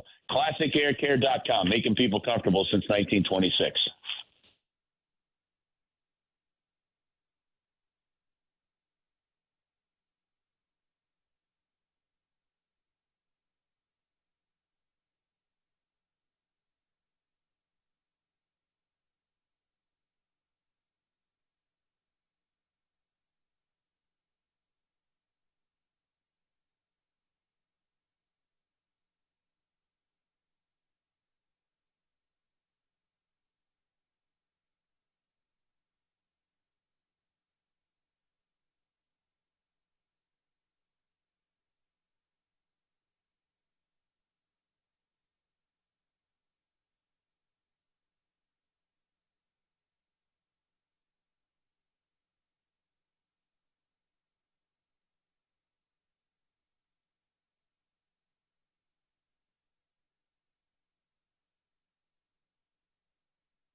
TMA 101 ESPN, Keith Tkachuk joining us. That's coming up on the Stiefel dossier. He is going to join us at 9 o'clock. The Colonel, Gabriel P. DeArmond, going to join us at 10 o'clock and talk it over with regard to Missouri getting 2 wins this past week after the disappointing week the previous week with the second loss at home against Texas A&M. They mounted a Sunday charge and beat the hell out of Georgia in the second half this past Saturday. ILL didn't work out for ILL on Saturday. And then Notre Dame's got a totally separate situation going on, Doug. If I gave you $10, would you be able to name the head coach of Notre Dame's basketball team, men's basketball team, not Niall Ivy. I would give 5 of it back for the initials. Okay, so I'm now at risk of M. S. Mike Daniels? Nope. No, my MS, you said. Oh, that's... So the initials really didn't help. Mickey Spillane? Mickey Spillane. Wilmer Kingsley? MS. Jackson, why don't you tell Doug? Miles Stenson? Oh, I actually know Who's who it Miles is. Stenson? Micah Yeah. Shrewsbury. That's right. Oh. Shrewsbury, of course, the port for the River de Pere. In this case, the head coach of Notre Dame men's basketball. And Jackson, he's not happy? No. He was quite ornery. How about what? It was refs. A la little Barry Odom. Don't call it a comeback. Don't call it a turnaround. It was or LL whatever. Cool J, wasn't it? Like I don't know 91? who it was. Over the years. Cool J. What'd the LL stand for, Tim? Ladies love. Yes. Cool James. He was upset saying, when we turn this ship around, I don't want any of you on the bandwagon. Wow. Huh. I'll let the audio speak for Okay, itself, I'd love to 'cause hear it it. really does. Don't give up on these kids, man. I don't care about anybody's opinion. I know who I am. I know I can coach basketball, and I know I'm turning this program around. So you gave up on me already? I'm going to see you back here. No. Don't give a damn. Don't give up on these kids, because we're going to get this thing rolling. I sat there and watched more Louisville fans in here than Notre Dame people, and that's embarrassing. That's embarrassing for me, because I'm the head coach here. And yes, I got us in this predicament. But don't come back when we're losing or when we're winning, because we're turning this around, man. You better believe that. Everybody that gave up on me, believe it. Write this date down and believe it. Because we're going to get this thing rolling. Care if you gave up on me or not. Oh. That was him swathing the microphone off of the dais. They've lost 4 of their last 5. But they're going to turn around. What's their record now? It's not good, is it? 11 and 14, it appears. That's not going to do it, Martin. That's not getting you into any big dances. No. Might not even get you to the NIT. Looks like he's from the Brad Stevens tree. Oh, he's at Butler? Little Butler assistant, little Celtics assistant. Oh, really? Was at Penn State for a couple of years before Notre Dame. Yeah. Well, he's fired up. ILL's got a problem on their hands. Uh-oh.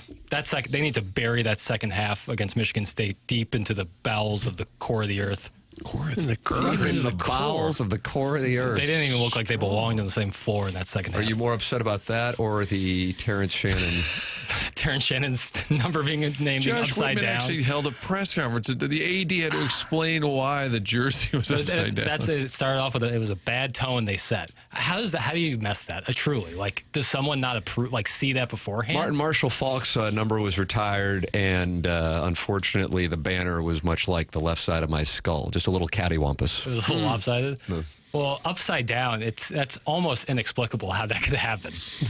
Maybe there's a process where you're supposed to flip it at the last second, but either way, someone's got to see that beforehand. And because they opened it up and Terrence Shannon we need checks, we need balances. Terrence Shannon thought it was like a joke they were playing on him. It was the crowd noise was unbelievable too. Some guy was like, "Oh my god!" It was like someone got shot. It was unbelievable. Josh Whitman said all things end with me. I'm the athletic director, but inside he's like, who in the hell was in charge of the stupid And honestly, jersey? I don't blame an AD delegating that to someone and being like, "Hey, can you make sure this is done right?" You don't think Whitman was there before the game running some ropes up through the Yeah, I don't blame him for delegating rafters? that. But it's you would think someone could understand that it has to be correctly placed and not upside down. That was crazy. And sometimes that's the ultimate show of disrespect. If you hang the flag upside down or something. Yeah, that was rough. But Michigan, the second half against Michigan State was rougher. You're in the bonus, and you shoot nothing but threes. You finish 0 for 19 to finish out the game. You just get run off the floor, lose the second time to Michigan State. We thought Illinois really had something going early in the year. We thought they was looked really outstanding. a dangerous team. They're not ranked or even receiving votes at this point. No. Mizzou is the shining star right now. How about that? Nobody saw it coming. I like teams that surprise. It's way more fun when you expected almost nothing out of a team. And It's the opposite for what it was in the football season, Martin. Yeah. Illinois didn't have the expectations, and then they had a hell of a year. Missouri had the expectations, good year, but not, I think, what people were hoping it was going to be amongst Missouri fans. And now the roles are reversed as far as basketball goes. And the Colonel, who will join us at 10 o'clock, Gabe DeArmond of Power Mizzou, said this is a team that can beat anybody in the country any day. and should be playing in the second weekend of the NCAA tournament. You know the last time that happened, Doug? No, years, please. 16 years ago. 16 years ago. Okay. The 09 Mike Anderson team made a run to the Elite Eight. That was with his junkyard dog. Yes, Damari Carroll. Who went on to have a decent NBA career. And Jimmy Calhoun, who I know you are a fan of, was the coach. He's bitter. He's bitter and angry. Not 1 cent. Not 1 cent's coming back. Yeah, they had a shame to beat. That was a problem. This is one of the more well-rounded Missouri teams I've seen in a long time. Oh, are your hopes getting up? Yes, because oh boy, in years past, we're going to have to counsel them through this in March. I think the two best teams since 2010 are the 2012 team. Obviously, it's a 2 seed, and then probably 2 years ago with Dennis Gates. I mean, you can make an argument for 2018. Neither of those teams had big men. Neither of those teams had established guys who could just get boards and were just there to be big, and they have a big man this year. Josh Gray's a legit big man. They're really well-rounded, ton of scoring options. They don't play scared. They don't play scared at all. So, yeah, the only team I don't think they can be is Auburn. I don't think anyone can be.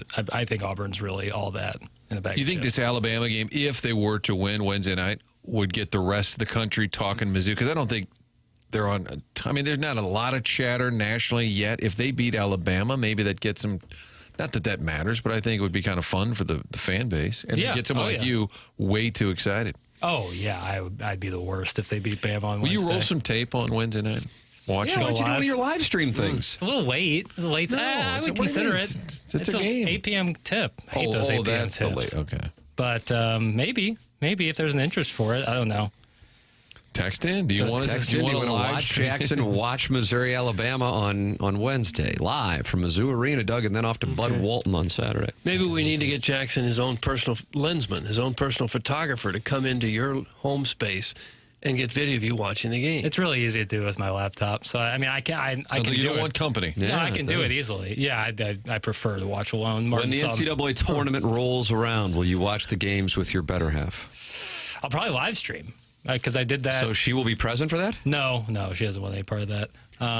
Hey, maybe if they get to a Saturday, you could put in for credentials and actually go to the game. Mm-mm.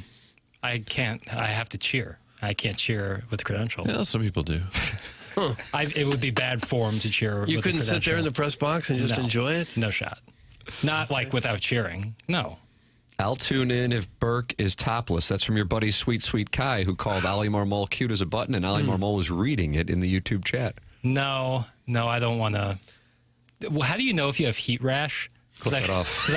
It's a different topic, Doug, but we can. Well, I felt like I might have had it yesterday because it was a little breakout on my left flank here yesterday, and I was nervous that come from the heat from Florida. So I don't know. So no topless for at least a week. Is it gone today, or you still have it? It's gone for the most part, but I could see it coming back. Did you get sun in Florida other than when we were sitting there doing radio? Did you sun yourself at all? Yeah. Like sit out and you go topless, bro? Lay out. Well, No, you I said don't heat do that. rash from the sun, so I'm assuming you were in the sun. We were playing golf. But I never lay out. That's not some people with my complexion do. Was your flank exposed to the sun?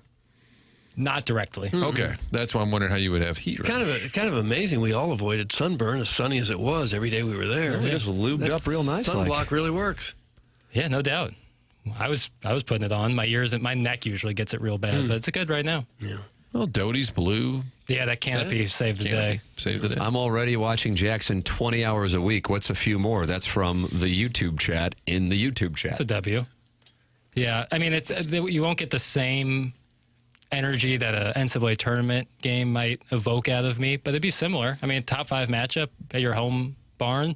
Home barn. You gotta get that W. Mm-hmm. It's no longer like, good effort against a top 5 team. It's time to win those games. Yeah. And they beat Florida, obviously, early in the season, and Kansas. But it's time to, if you're really going to be serious about making a run, games like this at home, you got to win.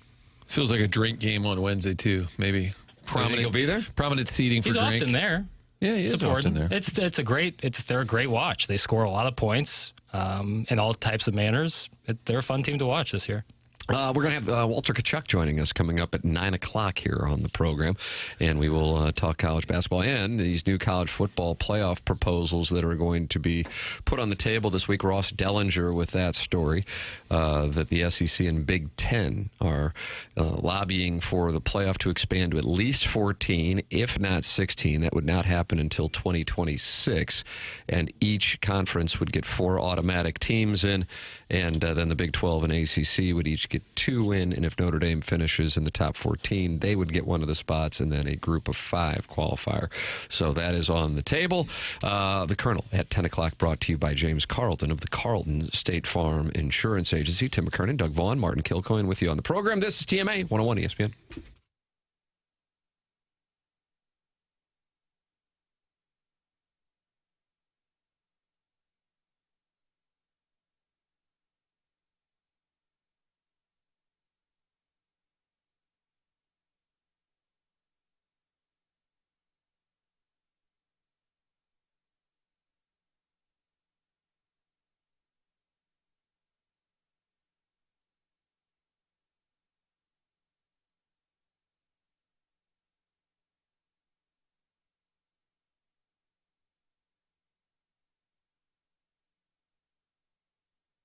The difference between a bank and a credit union means when you're a member at the credit union, you are a part owner. You share in the success of that credit union. Together Credit Union, been around St. Louis for a long time, started in the shadows of the brewery, formerly Eagle Credit Union. So the AB employees got together, started this, and now it's available to you. And our friends at Together Credit Union have rolled out something here in 2025. It is Empower Checking, a chance to earn above market interest on the money that you keep in that day-to-day checking account. Interest paid to you each month, the checking account that rewards you for balances not based on activity. To apply, pretty simple. Go to togethercu.org or stop by any of the 14 local St. Louis branches. Work directly with one of their amazing member advocates. Get paid to save with Empower Checking. Visit togethercu.org/empower for full terms and details, or stop by 14 area locations. Sign up for the Together Credit Union Empower Checking. Membership eligibility required. Together Credit Union is federally insured by the NCUA.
This is Action Jackson with a Sports Center update brought to you by Saliga Heating and Cooling. It's President's Day. How about a little presidential fun fact? Did you know that our first American-born president didn't come until the 8th president? That's right. Martin Van Buren was the first president to be born in the United States in 1782, 6 years after the colonists declared their independence from Britain. That was another Sports Center update brought to you by Saliga Heating and Cooling, an independent American Standard heating and air conditioning dealer.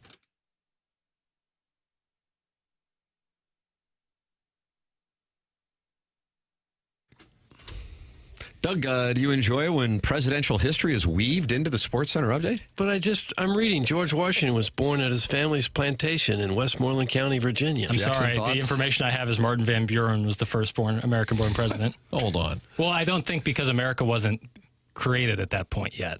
It wasn't America yet when he was. I guess that's it. Semantics. It was still technically England because he was born in Virginia in 1732. Yeah, sorry.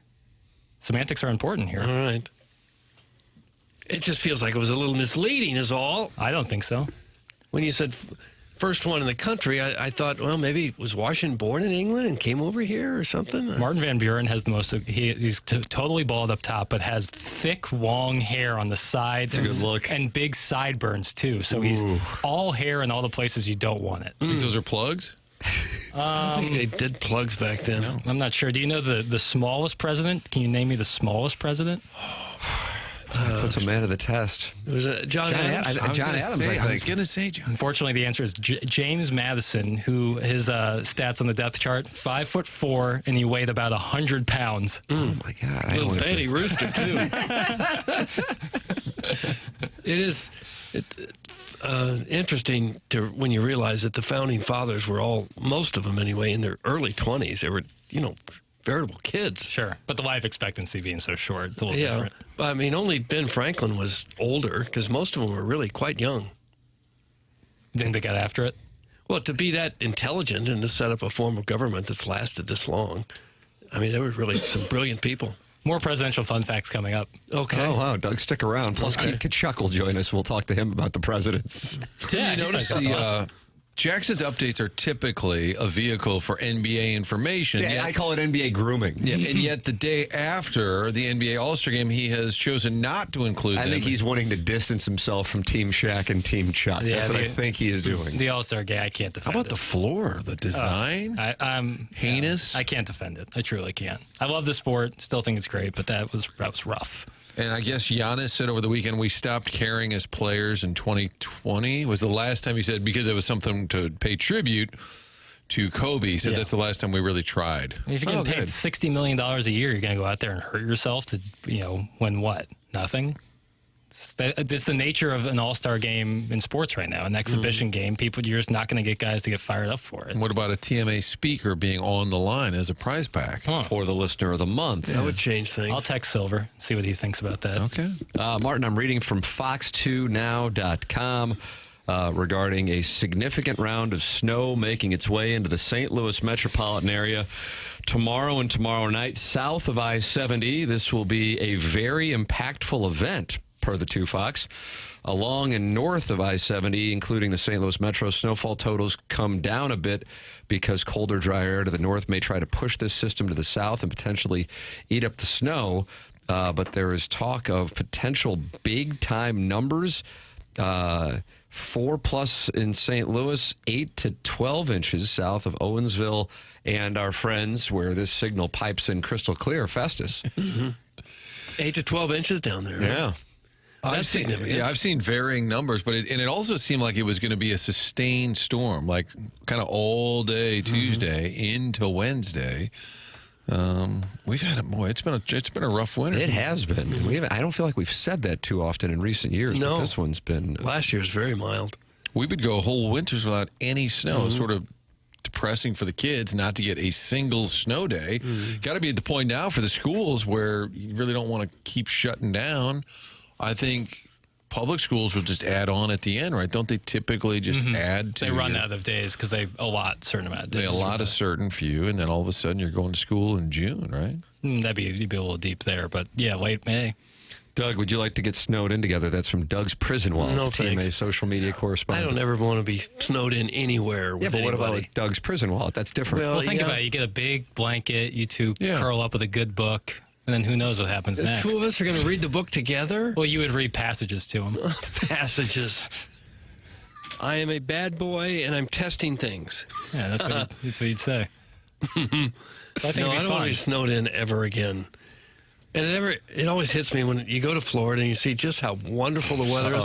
How perfect it This isn't going to is. play well. I mean, Chairman Coe, what are you doing? You just did Johnny Manziel? I was just playing the world's smallest violin for Ben. Oh! See, it's not going to play well. That's what the chairman. I've noticed that area is a whole lot more crowded than it used to be. Driving around is like driving in L.A. now. There's so much traffic. So many people are moving down there. Somebody said that about 1,000 people a day are moving to Florida. 1,000 a day? Yeah. Wow. Something like that. Port St. Lucie, the home of the New York Mets, is is one of the fastest growing Is that right? cities in the country. I mean, it's all gorgeous down there. You get why. But the lack of best fans of baseball, toasted ravioli, there was none of that. That keeps you from moving? The fact that Cardinal fans cheer scrappy second baseman and ground balls to the right side hit by the That opposition? keeps you from the warm weather. I lived in Florida for about 8 months. Little bright. It was a little bright for me. It's a little bright. This guy doesn't like sunshine, Doug. And it's a little flat. I like a change of elevation. So therefore, you will never leave St. Louis. Not necessarily. I just need places with changes. There's plenty of places in this great union of ours that have changes of elevation and great You're making weather. a presidential speech right now? Well, it's President's Day. This great union of ours. Yeah, like you can go to a lot of great places where there's change of elevation and great weather. Well, California has everything, Yeah. but I don't think I'd want to live there. Florida is really pretty appealing. No one's stopping you, bro. Wow. Just kicked Doug off the show. No, what do you mean? It is a weird state where you go from one neighborhood where it appears it's the quasi slums, and you walk a block and there's like $1 million condos. It seems to shift dramatically down there. Yeah, there's a lot of some of the wealthiest people in the country, in the world, living there within a mile of some really rather poor people. Parking on the grass. Mm-hmm. The fake snow day last week was an embarrassment to the St. Louis area. That's from Tervis Parish. Yeah, that one was boldly predictive, and I think it kind of underperformed. Everything is e-learning, so no snow days anymore. That's from the 618. Yeah, I don't count that. E-learning. Go by your kid's room. They got their phone out. Like, what? Yeah, I'm just doing some schoolwork. Some e-learning. I know. Nobody's doing anything. God bless the teachers for trying. Yeah, my last 5 months of college were in COVID, so I barely got that, and teachers didn't really know what they were doing in terms of the e-learning. So I would describe it as pretty nice, pretty easy. It'd be like Doug trying to fire up a Zoom for the whole class. Well, they would say it would be like start the lecture at 9 a.m., but you didn't have to turn your camera on, so I just go back to bed while being in the lecture. It was easy money. Having 23 5-year-olds on a Zoom call trying to teach them Spanish is one of the more perilous things I've ever done. Guys, now is a great time to be checking all of your connections for your heated driveways to make sure everything is working properly ahead of the storm. I heard a lot of heartbreaking stories out of Huntley last month where quite a few people couldn't order Instacart and couldn't get out of their driveways to go get groceries. Thinking of everyone in the 124 over the next few days. That's from Mr. Licks. I would love to have a heated driveway. You'd almost have to. Some of these big, enormous houses with the round driveways that go from the street clear around the back of the house. How would I like to shovel that? I wouldn't. Well, I have a carport. I don't like shoveling snow. What do you think about the carport, folks? With blowing, this is apparently going to be blowing winds as well as Yeah, snow. they might have the snow right there on their car under the carport. Yeah. It's a bad beat. Sure, Doug, Florida may have better weather this time of year, but do they have a lady with Terrell Suggs-sized triceps wearing pant size 48 by 26 berating you at the regional airport that still features a payphone at some hell in Dadeville? Now are you thinking twice about your love of South Florida? It was a really nice welcome home that we got. Doug pressed up against the wall, screaming at him. If you just had some common sense, you could see where you are. Sorry. Who says that? Who the says parking that? Nazi outside. No, I understand, Doug but had why 40 would you bags with think him. that that's okay to say? Ladies and gentlemen, Keith Tkachuk joining us at the top of the 9 o'clock hour. The 9 o'clock hour brought to you by Mark Hanna of Evergreen Wealth Strategies, online at evergreenstl.com.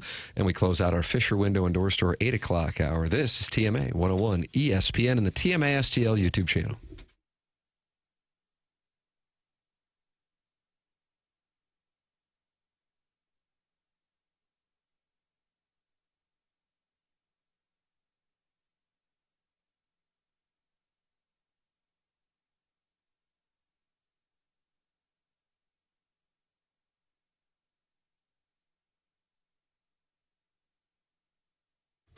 I know it's freezing out right now, but the reality is the weather is going to be warming up as soon as this Saturday. So make sure that you start making plans to get your outdoor space taken care of, and that's where aesthetic design and build comes into play. Dan and his team have a showroom in Chesterfield Valley, and I went out there and they walked me through all the different types of custom work they are capable of doing, from a full-on custom deck, adding on a pergola, or even looking to shade your covered patio with retractable screens. They really do have answers for it all, and you can see it online at aestheticdesignandbuild.com, or you can call them at 636-532-5008. They truly are a design company that can think outside the box and offer unique solutions and designs for your outdoor living projects. It's Aesthetic Design and Build, online at aestheticdesignandbuild.com, or call 636-532-5008.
Welcome back to the Morning After, presented to you by Brown and Crouppen. Mark Hanna, Evergreen Wealth Strategies, 9 o'clock hour.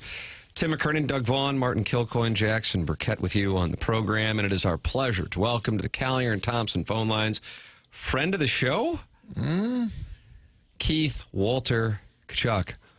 Hey, Walter, what's the word? Nothing much. How you doing, dirtbag? Oh, gosh.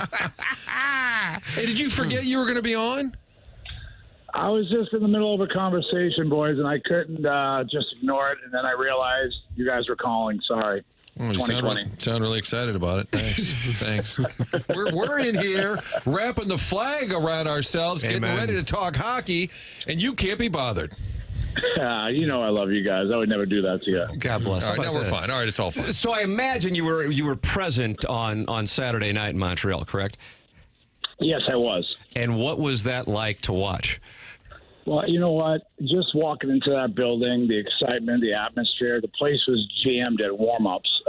It was just an incredible feeling to watch your two kids represent their country, to play against, Team Canada with all their studs. So it was a great game, a great atmosphere. I mean, I couldn't have been more proud of the boys. Does it make you nervous seeing your sons fight? Yeah, I was sitting next to Chantal, and we were standing up, and our hearts were racing. So it was, we were still shaking 5 minutes afterwards. So it's crazy. You never want to see your kids fighting because you don't want to see anybody get hurt. But they love their country, they love their team, they want to win. So what was it like being in the building and the intense boos during the anthem? What was the feeling like in the building? Well, just the atmosphere itself, though, with like the history of this place, and it's I don't know. I love the USA. I love our country, and I don't understand it, but I do. But it's just I hate it. That's just the bottom line. I recall being in Vancouver with you guys in 2003. And I don't know if you remember this, Walter. You guys were playing the Canucks in the first round, and there were intense boos during the national anthem. Oh well, you gotta let it go and focus on the game. This is about hockey. It shouldn't be about anything else. And it was a great game to watch, and we're not going to let anything ruin that because it was a great experience seeing what the USA team did. And who knows, we might see a matchup Thursday night again. What was your level of surprise early on with the fight? Do you have any inkling they were doing that? No, I had no idea, but I could tell watching right before the face-off that something was going on, and I nudged Chantal and I said, I think your son is going to do something here. And I said, your son, not mine. And who's more, you call them lunatics, who's more likely to just go nuts? Well, I think Brady has a wee bit of a temper, but it's what you see on the ice is what they're totally different off the ice. They're very respectful kids and good kids. But when they, get on the ice, it's all business. Canada has an amazing roster they've put together with, Hall of Famers up and down. The U.S. does too, but Canada really has got some incredible talent. How was the U.S. able to bottle them up and keep them to one goal? Well, they're a great team. I mean, when you have Sidney Crosby, McKernan, McDavid, and unfortunately McCarr didn't play. These are four of the best players in the league, and they're talented. They're extremely fast. They're a great hockey team from top to bottom. It was just, one of those nights where it's going to be a tight checking game. I think USA defense did a great job, and Hellebuck made some big saves when he needed to. You work for the Blues. Is it a little strange? We're all rooting for the U.S., but you got Binnington, Parayko on the other side. Is that sort of a strange feeling? Yeah, I mean, hey, this is.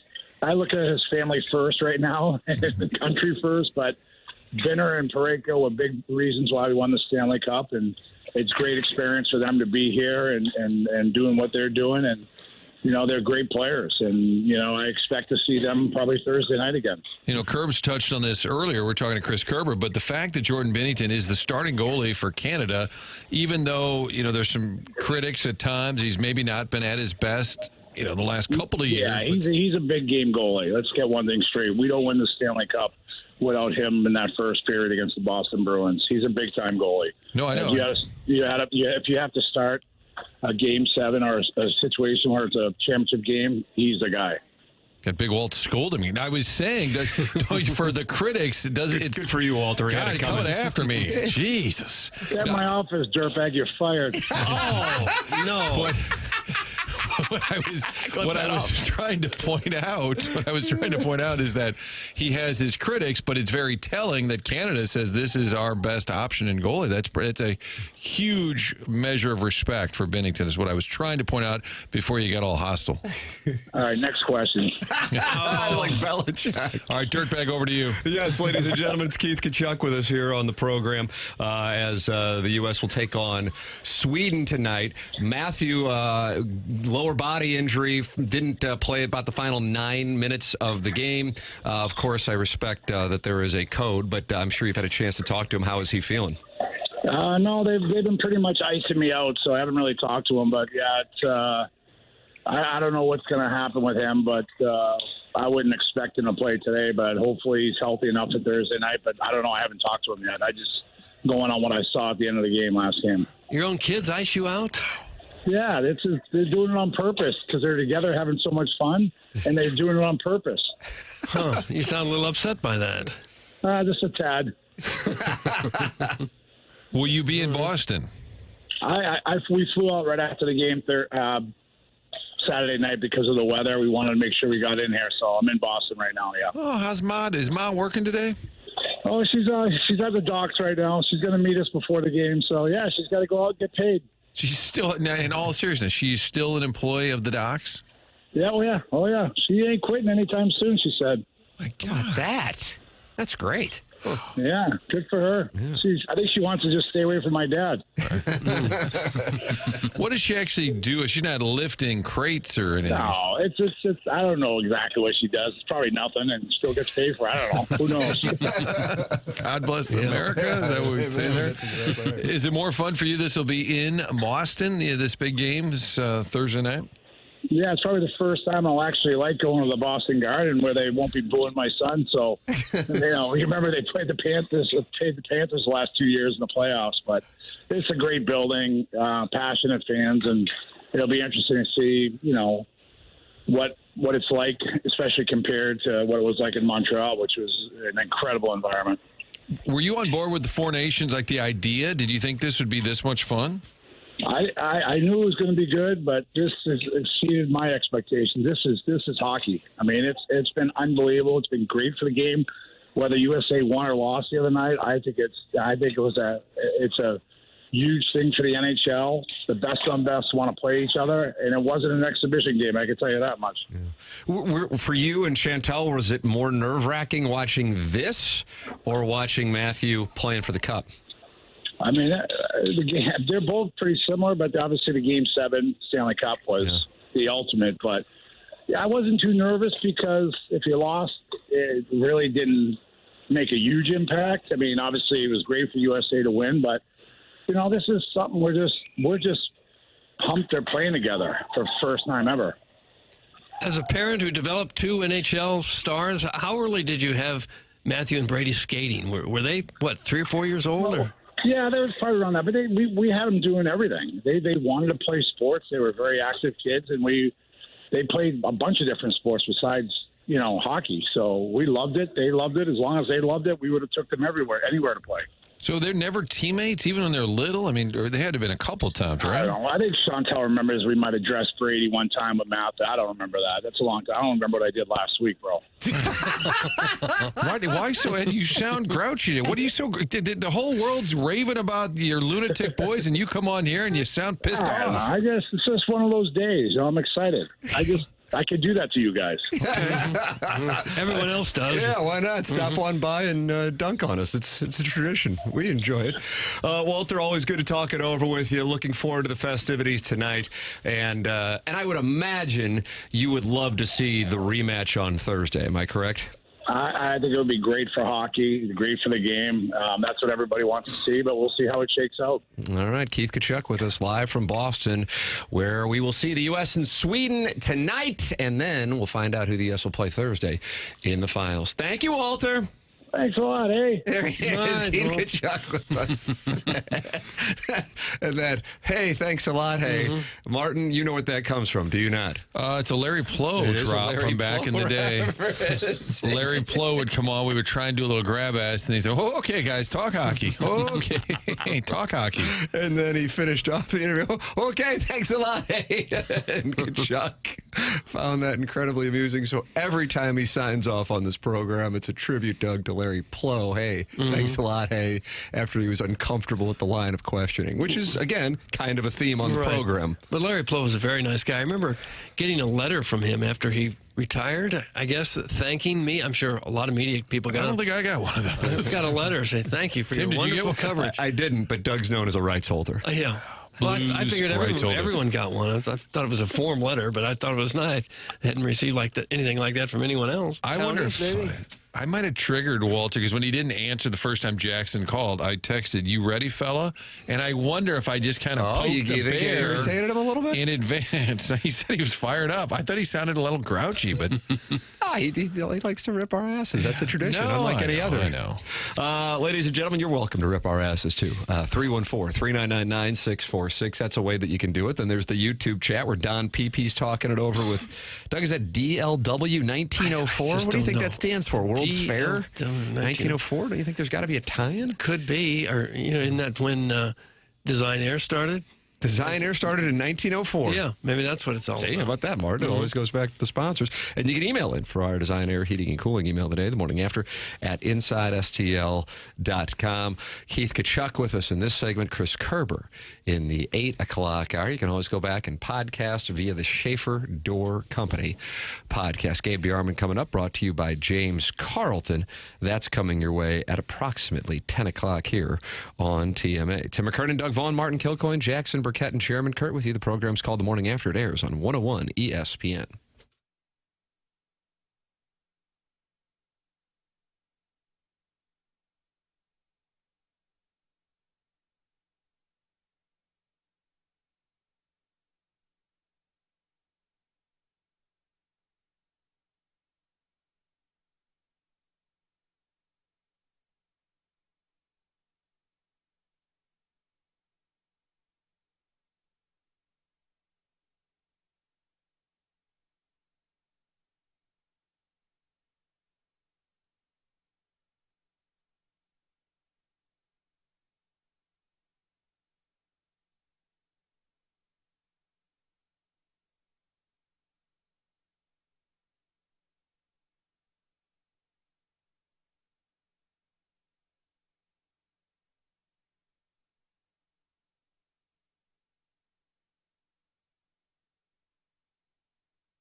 What's Jackson playing here, Doug?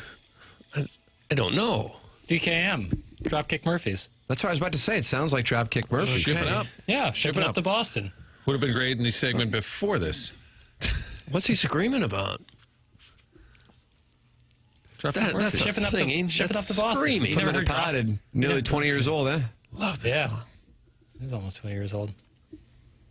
Keith Tkachuk with us in the previous segment. Martin thinks it should have been played the previous segment, though. Well, I mean, ship it up to Boston. He's in Boston. He's from Boston. They're His mom's playing working on the docks in Boston. They're playing the big game in Boston. It seems like that would have been a proper time. I mean, I love Jackie, but however, that alliance is falling apart. It's weak. It was strengthened in our week in Florida. Well, I thought it was. I found out you were snooping in my room and complaining that I had cables everywhere. Your door was ajar. I peeked in, and it was frankly a mess. But listen, it was your space, so you do what you want with it. I left my favorite pair of sweatpants down there. Oh, no. Brutal. Oh. Really nice sweatpants, You could probably get them back. Yeah. That seems like a whole After all ordeal. the tidying that Doug did in that place. I know. I'm really pissed about it. I think we left it cleaner than when we arrived. Well, Doug you was should. That's what sweeping you're supposed to and do. mopping. Yeah. And Well, it's because neither of you guys got in the hot tub. Things would have been different. Is that where you left your sweats out back? Maybe. I don't know. I can't believe I would make such an error like that. Wow. That sucks, man. Yeah. I'm sorry. Stinks. It's all right. Well, I wonder if you can get them back. They might be their sweatpants now. Comes with the place? They're not going to want them. They're pretty nice. And they were worn by me. Oh, that has value. You can email in about Jackson's sweatpants. Design, air, heating, and cooling email today. The morning after at InsideSTL.com. The morning after at InsideSTL.com. If you're feeling sluggish, it could just be a Monday morning. Could be the forecast. Maybe that's got your dauber down. Mm-hmm. But maybe it's low testosterone. If that is the case, you get tested with Mentality. Mentality is a local St. Louis-based healthcare provider that can specialize for you in helping you feel and perform at your very best. With board-certified physicians providing a full physical consultation and blood panel analysis, all during your first visit. Mentality focuses on free testosterone levels, which many doctors overlook, ensuring your treatment is tailored to your body. Mentality is online at mentalityhealth.com/radio. Don't let low testosterone hold you back. Be your best for yourself and your family. Men today have 30% less testosterone. Take back your numbers. Visit mentalityhealth.com/radio to get access. How about this from Sharon and Clayton /Sanibel? And this is quite an endorsement. What a terrific interview. God bless Matthew and Brady, and God bless the entire Tkachuk family. USA, Sharon and Sanibel /Clayton. She's on board with the Tkachuks. Well, I think Matthew and Brady are probably two of the most popular players in America right now in hockey. For they sure. made a whole lot of fans on Saturday. It can really raise your profile. I remember Oshie at the Olympics. I mean, I don't know how many people were following the Blues back then and knew about TJ Oshie, and then he goes out, has those goals in front of Putin, and all of a sudden the whole country is talking about TJ Oshie. There's no doubt the Tkachuks brand went way up. Somebody texted an F this guy, and I hope people know that are maybe newer to this show. And I'm new here, but Walt is always goofing around. He's not mad at us. He's just jacking around. Yeah, it's just his personality. Yes. Were people taking that seriously? Well, somebody said F this guy. That could have been directed at me. That's just standard. Okay. Could be James Madison. James Madison, Doug, cited as the smallest American president in history, 5'4" and 100 pounds. Yeah, boy. Think he would have made the U-High football team? Yeah, see, I was 5'2" and 100 pounds. How did Kornfeld let him become president? Thank you, see? He'll lead us into battle. I bet there were a lot of people 5'4" back in 1776, so that probably wasn't very unusual at all. You know the first left-handed president? Oh, can we have initials, Well, please? this Jackson, You really loaded up. up. You did anything but talk NBA today, didn't you? He Was wasn't. Abe left-handed? No. JG is James Garfield. James Garfield. 20th president is the first. And how long is his presidency? 81 days. Obama's left-handed, I think.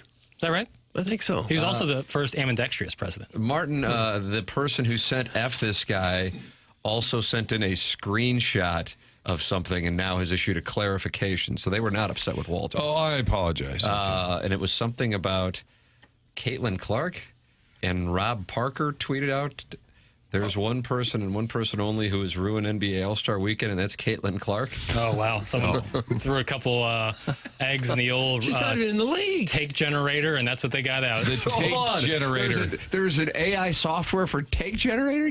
When you give a take like that, that's just like, all right, let's see what I can do. NBA All-Star Game's polarizing. Caitlin Clark, let's mix it up, and you get like some sort of, the take generator. You get Caitlin Clark is the reason the NBA All-Star She was invited to be in the three-point shooting contest and said, Correct. no, that's not my league. That would be disrespectful. Well, Sabrina Ionescu did it the year before, and just didn't seem like it had much legs, and so she was like, no, I'm not going to do it. Orson Woods Wacko says Walt and his family are some of the most quality human beings walking the planet. How about that from the Orson Woods Wacko? I regret thinking F this guy was about Walt because it came in during the interview and Walt was being grouchy, which is part of the shtick. Okay, so it goes back to Rob Parker saying there's one person and one person only who ruined the All-Star Weekend. Caitlin Clark, Martin. That is a take She generator. can't win when the player in another league won't play in your All-Star festivities. It's not even in the same league, and she ruined it. It's probably on thin ice to begin with. Do you take pot? He needs to get his takey card taken away. Yeah, that's your take. You got to regenerate after that one. See if you can't get a different one. Doug, the take generator works overtime on the fan pin. That's from Doug's prison wallet. Okay. The take generator, Stephen A. Smith has announced he's not running for president, Martin. Martin just looked defeated when I said that. Is that because you had such high hopes? Or No, I'm not disappointed in his lack of candidacy. I'm thinking, what are we doing? You're holding out for Gottlieb to announce his presidency. God. He was interviewed, and before I believe it was either New York Post or TMZ reporter could ask the question, he made it clear he is not going to run in 2020. So no one even asked him. He had to put that out front in case anyone was thinking it. Apparently, he had a groundswell of support. Wow. That'd be great if, like, before anyone addressed the media, they're like, I'm not running for president. Like, Arenado just arrives at spring training. He's like, don't worry, I'm not running for president. I don't even know if he's old There enough. was a headline last week. I meant to bring it up with you guys, and it may have been awful announcing or one of the sites that legitimately covers sports broadcasting, but the headline said, should ESPN back up the truck, like unload the cash, to keep Dan Orlovsky? Yes! And I wanted to screenshot it for Uncle Rich. My God. Piss up a rope. And then again, if it's based on per show, he might be worth it because he's on 48 shows, not only in a row, but at the same time. A lot of mileage. I get a lot of mileage out of the old Dio.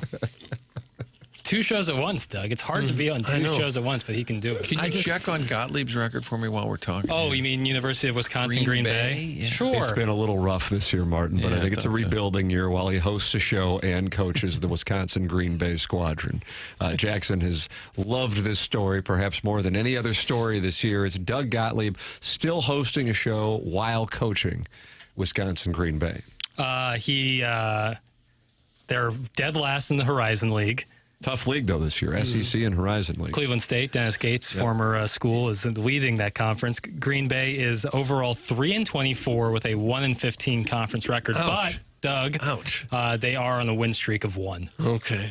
So things are looking up. All right, so they're 3-24, but probably more importantly, how is he doing in the Barrett Sports Media ratings? Because he's probably so at the end of the year, Doug Gottlieb's got to kind of weigh both. Right. It's like if I'm leading, like I can't be last in both. You know? And if it's a national show, but it's based in Green Bay, does that put you in kind of a smaller market? I'll find out for you right now. All right, those are questions we need to answer. Josh Schertz has tried to co-host a show, and he may want to just focus on the Pelicans and not try and co-host this show, Doug. Doug, tough loss against the Ramblers.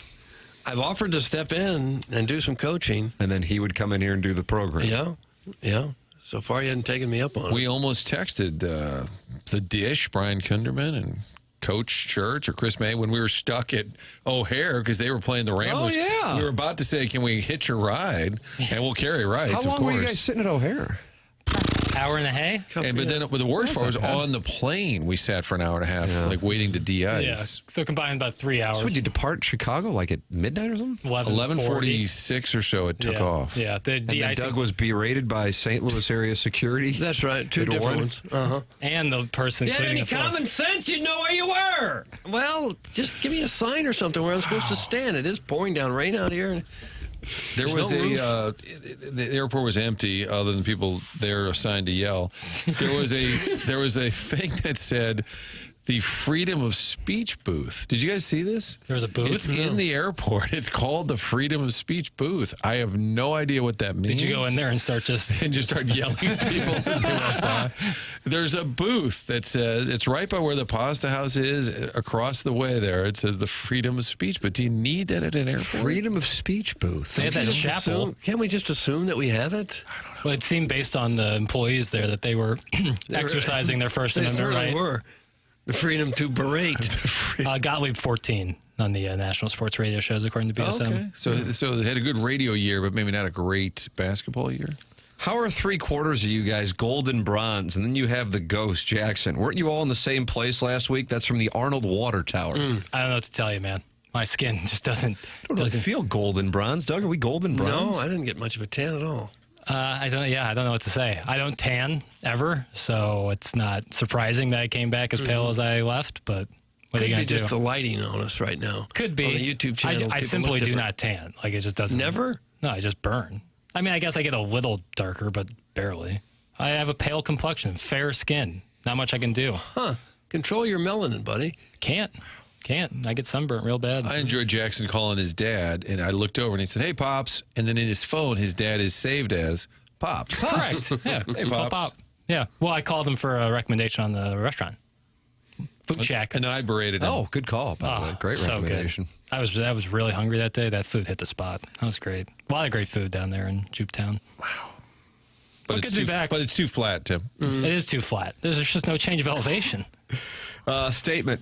If you have to call a restaurant to make a reservation or go online to make a reservation instead of just texting the owner, I feel sorry for you. That's not the way to go through life. I think that's from the self-made stay-at-home Ledoux. I figured it might be. Yeah.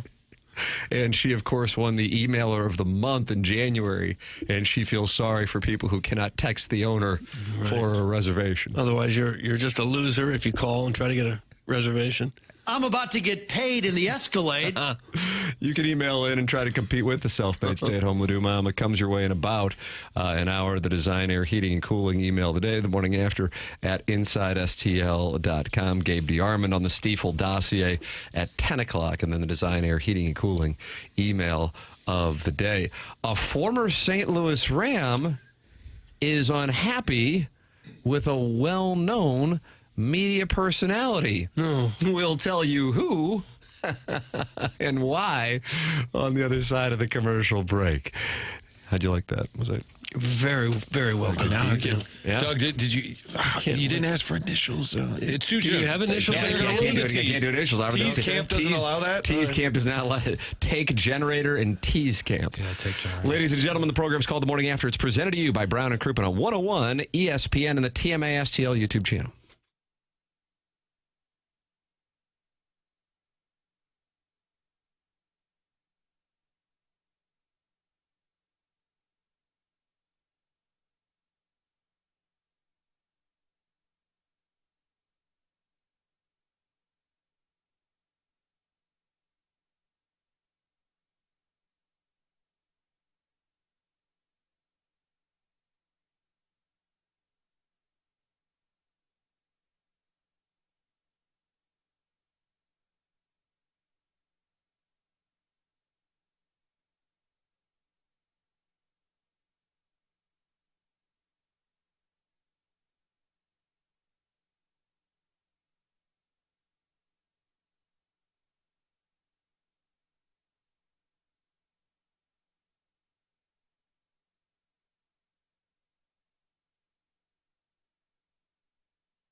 This is Action Jackson with a Sports Center update driven by Johnny Londoff Chevrolet and Johnny Londoff Autoplex. How about another presidential fun fact here on President's Day? Benjamin Harrison was the first White House occupant with electricity. That's right. The 23rd president, Benjamin Harrison, the first White House occupant with electricity. That was another Sports Center update driven by Johnny Londoff Chevrolet and Johnny Londoff Autoplex. Londoff.com. Chevy. Together we drive. You kidding me?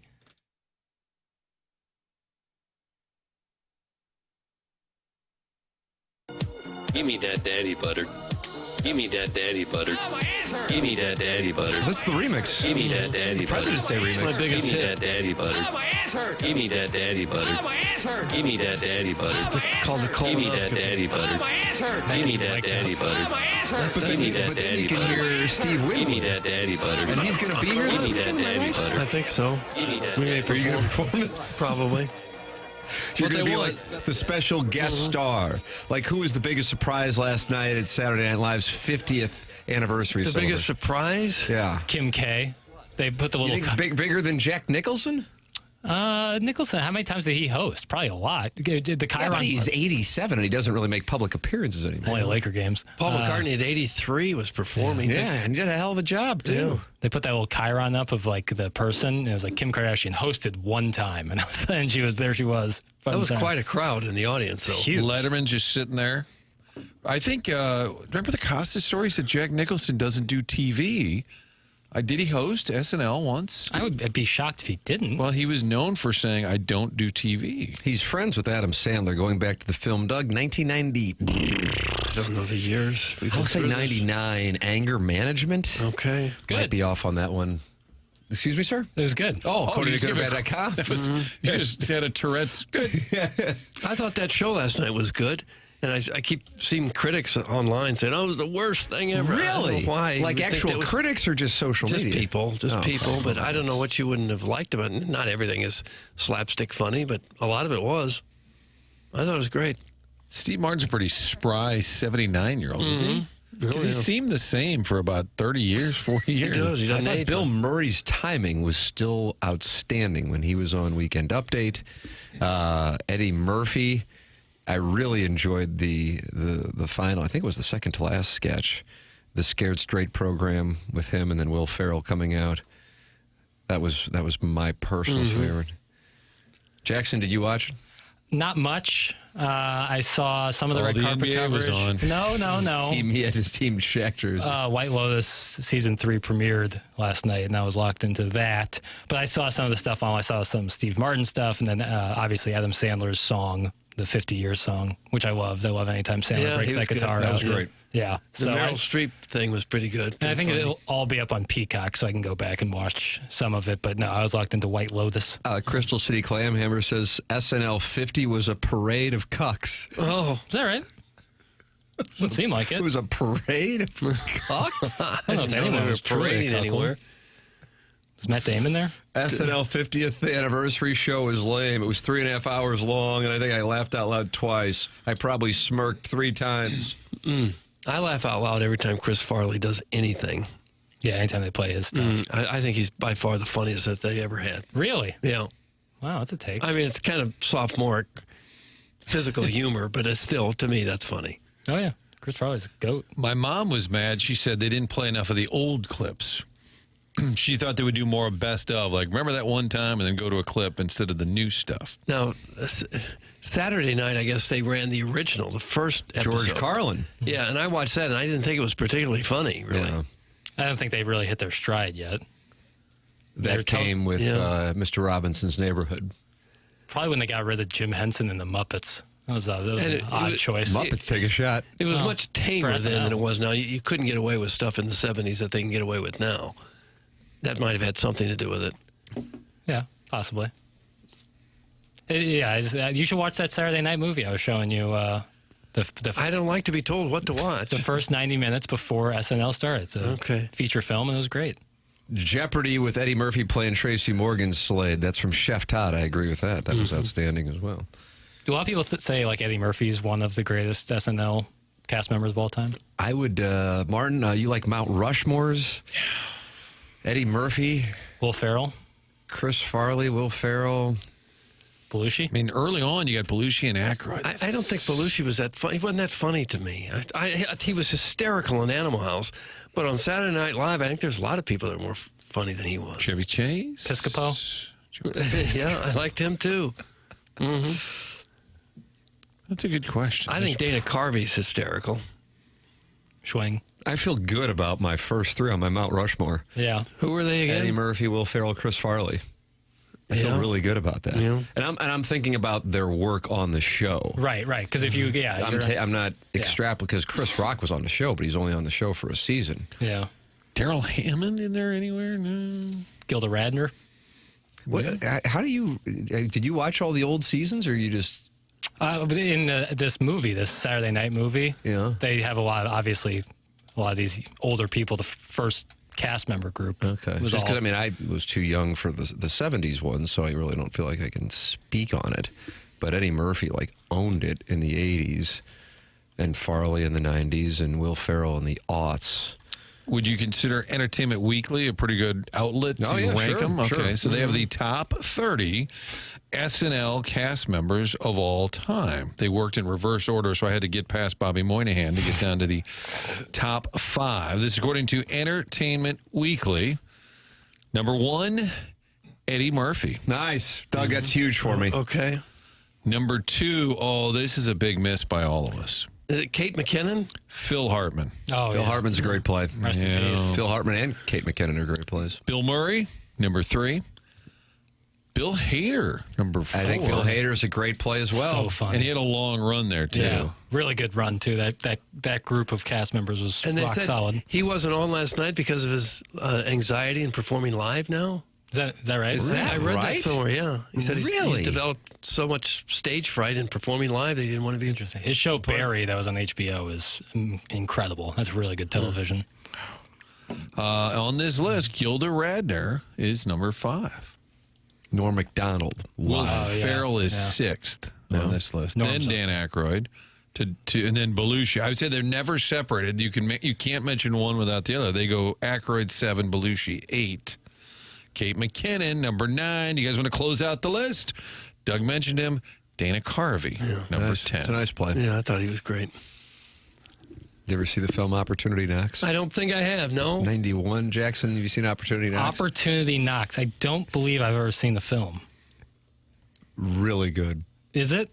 You got to watch that and come back with a review. It's got a nice 11% on Rotten Tomatoes, but we know that's not. Robert Loggia's in it. Love that Robert Loggia. He's a University of Missouri product. Is he really? He sure is. Sopranos, Scarface. He's a real heel in Sopranos. I mean, he's really, from the get-go, he's really mean. But I think he's best known for playing the piano with Tom Hanks in Big. Yeah, love Big. Maybe so. Big is great. But otherwise, he was a heel. Rotten Tomatoes, the consensus from the critics was Carvey is an accomplished actor who can sell a real character. I wish the screenplay had developed that side a little more and gone easier on the standard crime stuff. I guess I don't really have a consensus for this. What a great review. Yeah, just not great. So make sure you watch it tonight, all right? I'll fire it up. Just kidding. Never. It doesn't sound. It looks awful, to be honest with you. That's why I wanted you to watch it and see how. I think Dan Carvey's funny, but I don't think it was his turn. They gave him a lead vehicle. Yeah, and it didn't. That doesn't always work. You know, some people just can't be the leading man. They made a movie out of One Night at the Roxbury. It became a movie, and all the bit was them just nodding their head while the music played. Now that's pretty good. A good question is, what's the best SNL sketch to turn to a movie? You go Blues Brothers? Do you go Wayne's World? MacGruber of recent years? I don't know if MacGruber's good. That's going to mean others receiving votes. Yeah, I would say Blues Brothers. All this stuff predates you so much. I feel like I can't speak on Blues Brothers. Well, I can't speak on what it was like the cultural discussion around it, but I like the movie a lot. And I like this guy's an old soul, Doug. He really is. Well, goodorbad.com. You got to go back into the annals of history. You haven't seen Opportunity Knocks. Yeah, it's a miss. That's a big miss. It's a big miss. That was 1992. Did you ever see the massive head wound Harry sketch? That was pretty funny. Carvey. He looked like he had a giant steak coming out of his head. And the dog ran on stage and started eating the steak in the guy's head. Rotten Tomatoes ranks all of these Saturday Night Live movies. Got it. Number 1, Bob Roberts.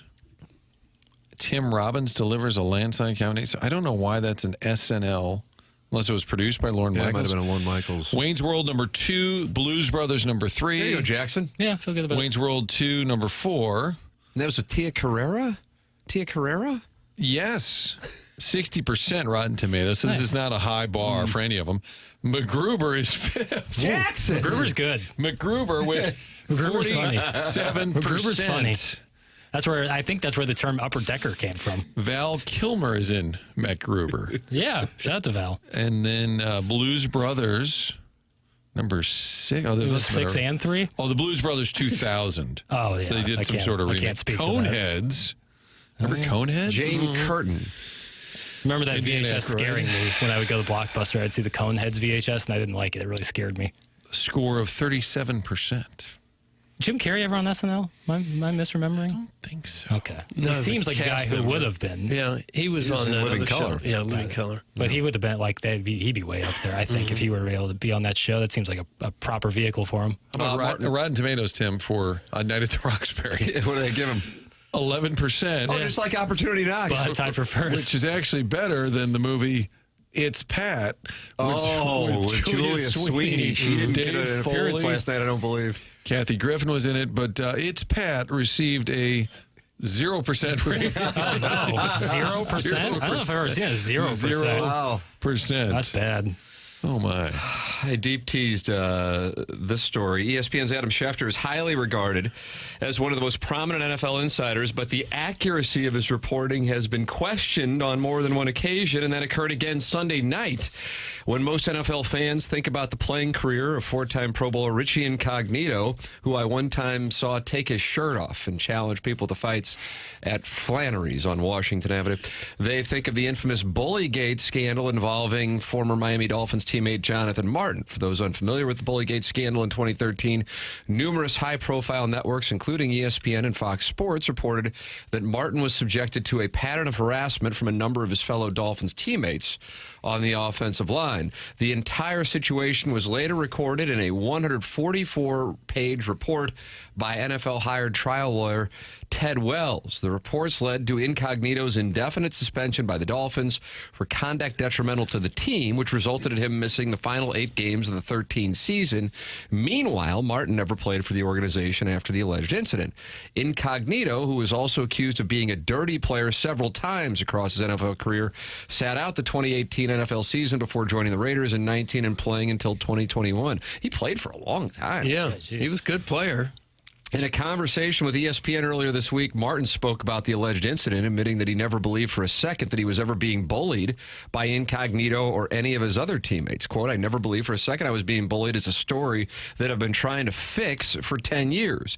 And this prompted Richie Incognito, who had been declaring his innocence publicly ever since the incident, to blame ESPN, Adam Schefter, and other, quote, legacy media outlets for running with the story that he claims was crafted by Jonathan Martin's mom.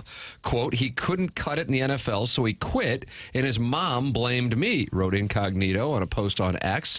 "Legacy media pushed the narrative long and far. Too bad it was all a lie. They lied to protect his money. He quit. The team had every right to claw back that money. His mom started the bullying narrative with ESPN and Adam Schefter so that the Dolphins wouldn't go after his signing bonus." How about that?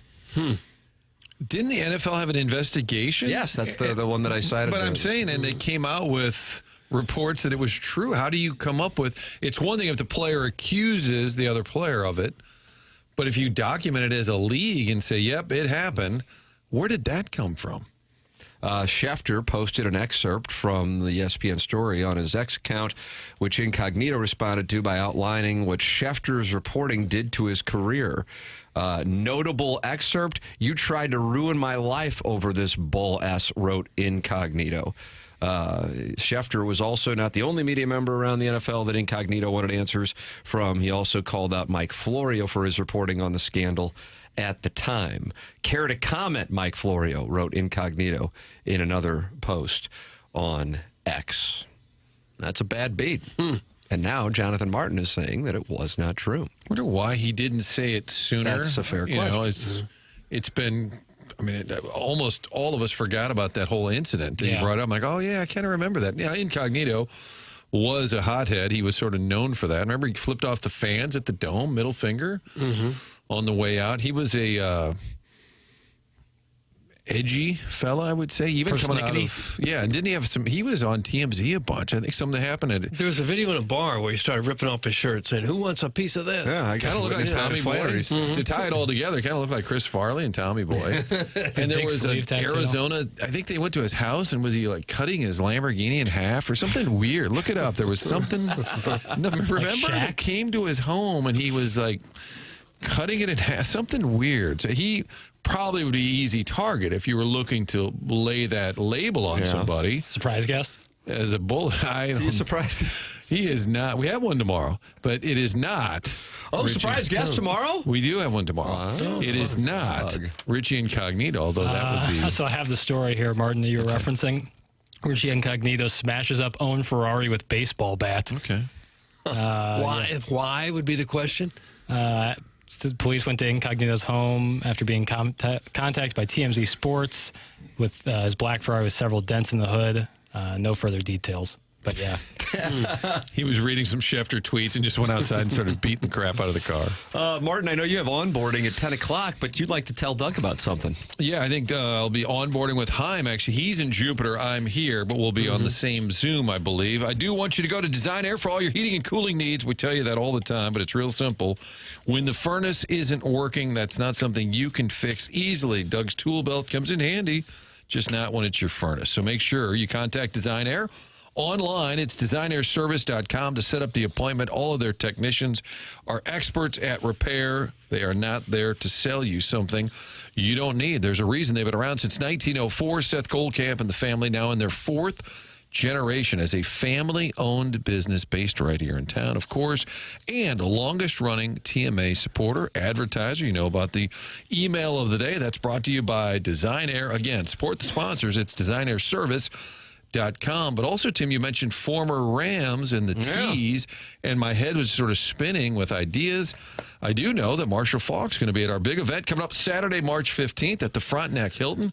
It's an event raising money for our veterans. Missouri's National Veterans Memorial is located down in Perryville, and every year in March they'll have an event to raise money for veteran causes. Marshall Faulk, Jackie Smith, ambassadors for the work they're doing at the Veterans Memorial. They're going to be with us that night, Saturday, March 15th, for an evening where we have football fun, discussion, panel, visit. I'll be hosting that night while we also raise money for the veterans. You can buy tickets at 573-517 Willie McGee, Steve Carlton, 5132. 573-517-5132. It's going to be a lot of fun. They'll have the gold jackets out. Is it hackneyed, Tim, if I went to Goodwill and got like a gold jacket? Yes. Because, so should I No, not? you need that. You definitely need that. Iggy and Larry Nickel had it when when they called the producer Joe fight. Yeah. Well, come join us Saturday, March 15th at the Frontenac Hilton. I will or will not. I may or may not be wearing a gold jacket. Looking forward to it. Ladies and gentlemen, Martin heading to onboarding. James Carlton going to be with us here as the Colonel will be with us to start the 10 o'clock hour. We close out the Mark Hanna Evergreen Wealth Strategies 9 o'clock hour.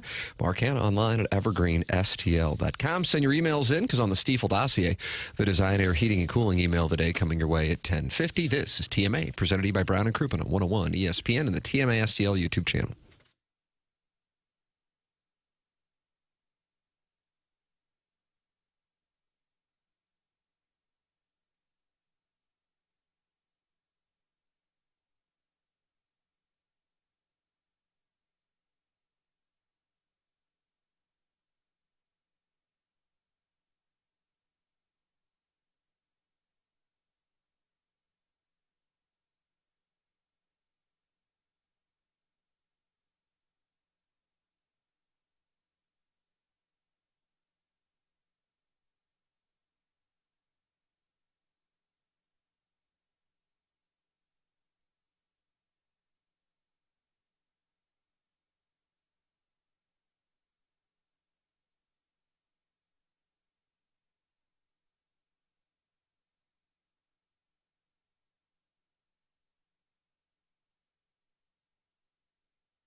It is the Morning After, 101 ESPN. Tim McKernan, Doug Vaughn, Jackson Burkett with you on the program, and we welcome you to participate in the show. We got that Design Air Heating and Cooling email today coming up at 10:50. The Morning After at InsideSTL.com. Gabe DeArmond going to be with us in a matter of moments, brought to you by James Carlton of the Carlton State Farm Insurance Agency. He's my insurance agent, has been for 6 years, Doug. I made the switch in 2019, and I recommend you do as well. 314-961-4800 or go online at carltoninsurance.net. 400-plus five-star reviews. James, what's the word? What's the word is Google had a little thing where all of a sudden like 50 reviews disappeared. I noticed that, but I didn't want to call attention No, to it happened to everybody. Everybody I know, all my peers. And so they're back now. I don't know what happened. They're all legitimate, so they're not my mom and her friends. So, no, we're grateful for your partnership, Tim, and your low maintenance. We're grateful for that as well. Nice. How about that? That kind of is a shot at Doug being high maintenance. That's what that I took. Asking for signage, where to pick up at the airport. Come on, Doug.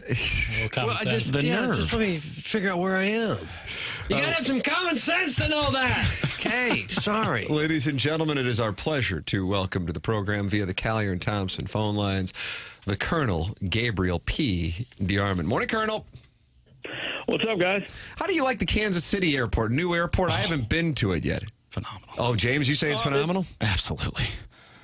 Yeah, it's better than the old one. I mean, there's a place I can eat, but my thing in Kansas City is my parents live 10 minutes away. I'm usually not hanging out in the Kansas City airport for hours. So I kind of like the old one where I could just like drive right up to the curb and walk in and be on the plane. Oh, that's nice. Here in St. Louis, the security berates you when you're waiting for a ride. And Doug was on the receiving end of that on Saturday morning at around 1 a.m. They really give you the business here. If I ran into Doug at 1 a.m., there's a decent chance I would berate him. No, everyone else is. You might as well. Ladies and gentlemen, Gabe wrote his 10 thoughts for Monday morning, and this is something that we talked a little bit earlier after Missouri had the big second half against Georgia. Colonel, you got them in. They are in the NCAA tournament now, and now it's just a matter of seeing how high they can get their seed. That was stamped, you say, on Saturday in Athens. Yeah, I mean, I think everybody has 8 and 10 good enough in the SEC to get in. That would involve 6 straight losses. And if I were Missouri, I'd probably go ahead and at least beat South Carolina so you don't end with 6 straight losses, including your worst loss of the season. But, yeah, they're in.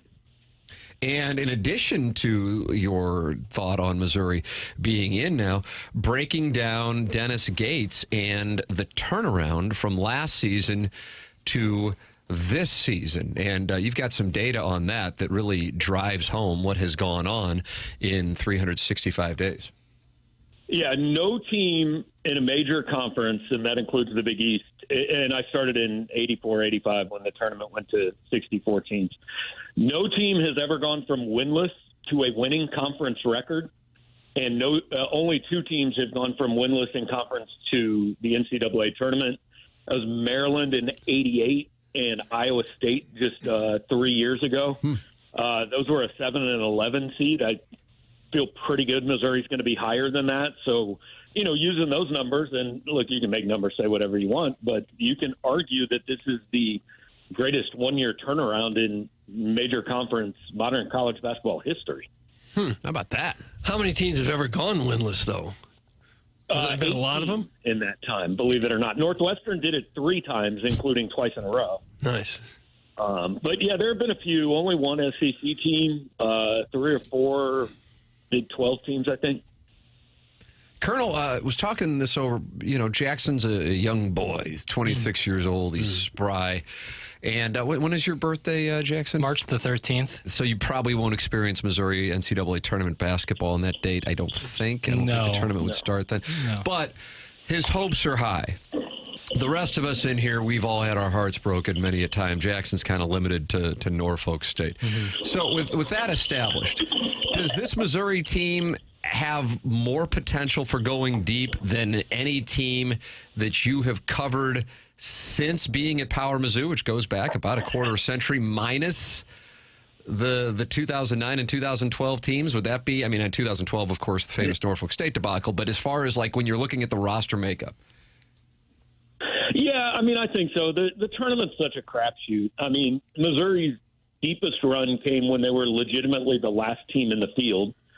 And then, their team that most people thought had Final Four potential lost in the first round. So who knows? It's all about that one day, right? Like if you run into the mid-major that shoots 65% from three-point range, you're in trouble. If Anthony Robinson gets 2 quick fouls and Tony Perkins twists an ankle, hey, all bets are off. And we don't know who they're playing, where they're playing, what their seed will be. But, yeah, I think Missouri fans should go into the tournament thinking this is a team that, if things break right, has the ability to get to the Final Four. And when I watch them, I don't really see too many teams in the SEC who's loaded that have more height and athleticism than they do.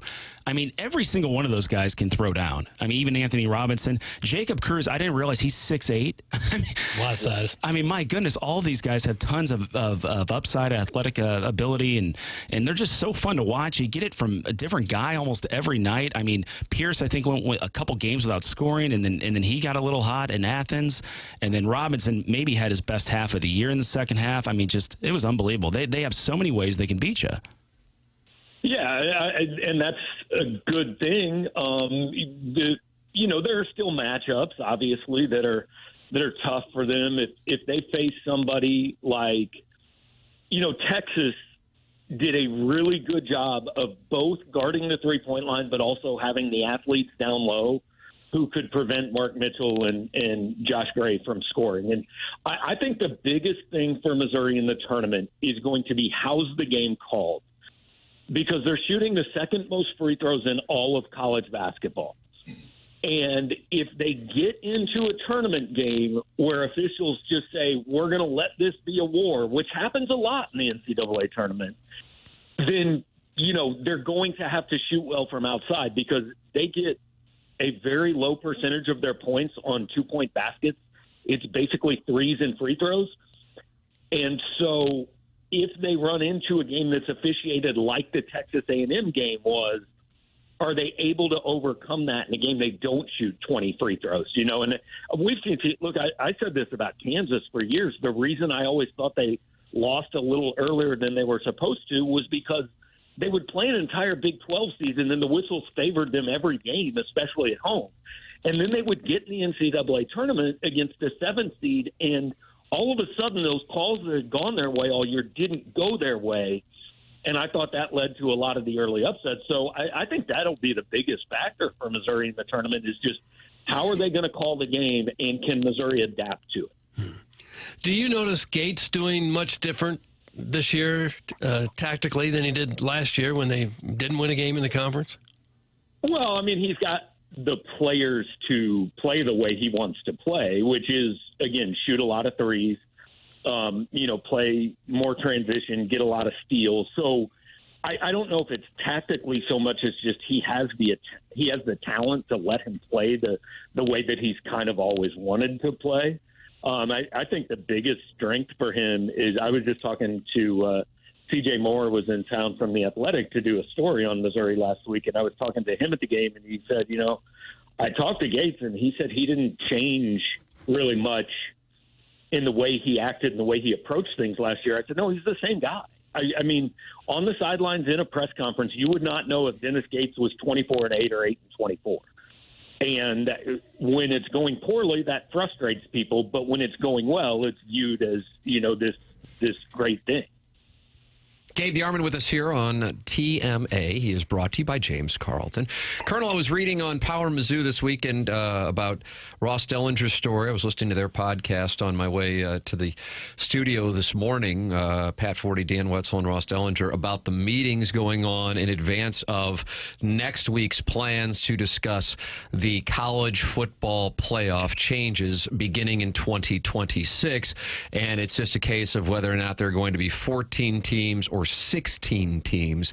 And one of the elements, and you are outspoken on this, and I share your opinion on it, is that both the Big Ten and the SEC would get 4 automatic qualifiers. The Big 12 and ACC each would get 2. The group of 5, highest ranked team would get 1. And then if Notre Dame is in the top 14, they get 1. I don't like the idea of the 4 automatic qualifiers, and I saw what you said, and I share your exact thoughts. If the SEC deserves 7, then they deserve 7, but just to automatically give 4, what happens if it happens to be a down year? Take your pick of whatever conference. Number 1, how likely do you think that this is, that it's going to happen? And number 2, do you think this means we're going to see 9 SEC college football games in conference now? Yeah, I mean, this has been on the back burner for a couple of years now, and the whole thing is the SEC and the Big Ten want the guaranteed spots, and if they don't get them, there's the threat of them saying, cool, we'll just go do our own thing. The rest of you have fun playing minor league football. So the other leagues might have no choice, but I went back this morning to 2012, which was, the first year of SEC expansion. And in that time period, if you take the Big Ten and the SEC combined, there's exactly 1 season in which they wouldn't both have had 4 teams in the top 16. I mean, if you include, obviously, like Oregon and Washington now as Big Ten teams, even though they didn't used to be. I mean, it's going to happen anyway. So, the NL Central isn't guaranteed 2 playoff spots. If your second team is good enough to get in, great. But if they aren't, they don't get in. And I do understand the argument of the reason they want to do this, and it's all money. But the reason they want to do this is they want to be able to go to ESPN and Fox and say, hey, we need more money for our games. So what we'll do is the SEC will go to 9. We'll set up this Big Ten versus SEC thing. But the trade-off is you have to guarantee us spots in the playoff because we don't want a bunch of teams beating each other up and ending up 9-3. And watching 11-1 SMU get in the playoff over us. So, I mean, I kind of get the logic. I just like the argument that a lot of people had against the playoff was you're going to make the regular season meaningless. And I think that proved completely wrong.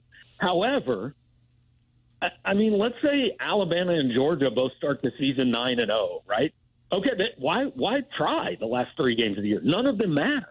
You were exponentially increasing the chances that you're going to have games that teams just don't need to try in. And I hate the idea of guaranteed spots. The SEC is good enough to get 4 every year. Just go get them. I know football is different than basketball, but I mean, if Alabama and Georgia were playing in the regular season like we saw with Auburn and Alabama, I mean, both those teams are going to be, top 1 or 2 seeds in the NCAA tournament. And that atmosphere was as good of an SEC atmosphere as I've ever seen. Mm-hmm. And Auburn, I think Jackson made the comment earlier this year when Mizzou played them, might be the best college basketball team he's ever seen. Didn't you say that? Top to bottom, they don't have a point guard really, but wow, can they just beat you in so many different ways? Yeah, and so I mean, I think they've got 14 quad 1 wins. It's already a college basketball record. Oh my God. And they have 6 games left to play in the regular season. I mean, they can lose, but it's their fault if they do. I mean, you have to play well and they have to be off. And we're talking about that baseball analogy. I know these smaller market teams, I mean, it's really tough to compete in this environment. But one thing I noticed about Mizzou, I think Mizzou is either second or third to last in the SEC in terms of revenue. And look at the last, 12 months. I mean, Mizzou's borderline CFP and then obviously going to be a tournament team. You got to give these coaches credit in Columbia for what they're doing with a lot less resources than some of these other schools. No question. I mean, I think there's a chance Missouri ends up without an all-SEC player in basketball this year. First team. They'll get somebody, Bates or Grill, on the second team. But, and they've got a chance to finish, honestly, as high as second in this league. I think probably 4th or 5th is more likely. But, that's a great coaching job. And back to the revenue, and I know this wasn't your point. I understand why the schools want to make more money and all that. But the one argument that I don't get from fans is, oh, great, we're going to get more money from ESPN. Like, what does that do for you as a fan? I've never understood the benefit of my school makes more money. Like, yes, cool, you're better than KU and K-State and Iowa State. But you're already making more money than those teams. You're making more money, but so is every team you compete against. So how does this more money from ESPN for 10 power conference games actually tangibly benefit you or your team? Now, I like the more good games and all that, but I don't like them because it might make Missouri $5 more million. I like them because I get to see more good football. I guess maybe people think more money, more NIL money, you buy better players. Doesn't it work that way? But again, everybody in the SEC and Big Ten is getting that. So you're not getting more money, relatively speaking. You're getting more money than the ACC or the WAC or whatever, but you've already got more. You're already getting better players than those guys are. Hey, Colonel, so to be clear, what is on the table, if this were to go down, would be the SEC going from 8 conference games to 9, and then also the SEC and the Big Ten getting together and doing a non-conference game each year between the two conferences? Yeah, that's what Ross wrote, and Ross knows more about this stuff than anybody does. So that seems to be the case. Now, there's not an equal number of teams, so I guess kind of like in the Big 12 SEC Challenge or whatever, a couple teams have to sit out every year. I don't know how they would match it up. Like, are you going 1 versus 1? Like, are you getting Georgia, Oregon, or is it some random draw? And then again, you get into, okay, my schedule's harder than your schedule, even though we're in the same league. So how's that figure? It doesn't magically solve problems, but it does benefit. Like, the fewer games I walk into going, well, this is just a practice and I already know who's going to win, the happier I will be. And it's better for fans until teams that were going to be 10-2 start going 8-4 or 7-5. And then all of a sudden I wonder if fans will want that schedule. Yeah, true. I'm with you. I hate the games when it's so lopsided. It kind of goes against just sports in general to line up two teams that are totally different in terms of ability level. I agree. It does nothing for me. I love the idea, and I get what you're saying, though. Hey, if you could have gone 10-2 and now you're 8-4, and you might be on the outside looking in. But again, that goes to getting more conference opportunities of 4 potential games where you roll your eyes when you see the schedule as far as the non-conference goes, to only having 2 of those. Mm-hmm. I mean, that livens up late August through the last week of November. So I'm all for it, but I'll be curious to see if teams are penalized. And by the way, on the 4 automatic qualifiers, that doesn't necessarily cap the conferences at 4, correct? I don't think so. I mean, it would be, you'd have 4 from the Big Ten, 4 from the SEC, 2 from those 2 other leagues, and 1 automatic qualifier in Notre Dame. There's still at least 2 at-large bids. If it goes to 16, if it goes to 16, never getting 7. If it goes to 16, if it goes to 14, then I wonder if it's. Then you're done. Yeah, that's what I'm saying. And look, here's the thing: as long as these spots are determined by a committee, there are going to be arguments. I mean, we are 4 weeks away from the selection show, and the first 2 hours after this field is announced are going to be 2 things. Okay, who's in the Final Four and who got screwed?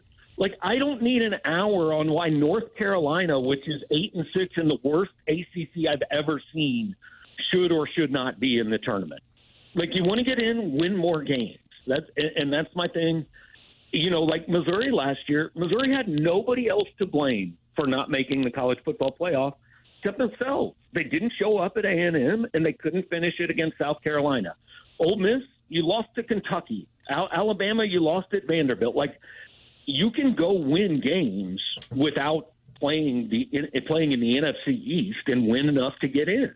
Yeah. It is something that is going to be taking place this week, and you could have something in stone here over the next couple of weeks with regard to the college football playoff. Missouri and Alabama on Wednesday in Columbia. Jackson is fired up for this one. Then they head to Bud Walton on Saturday to take on John Calipari. You can read it all at powermizzou.com. Gabe DeArmond with us every Monday and Friday here on TMA. Thank you, Colonel. Thanks, guys. Have a good one. You too. It's Gabe DeArmond, brought to you by James Carlton of the Carlton State Farm Insurance Agency. What do you think of those changes, James?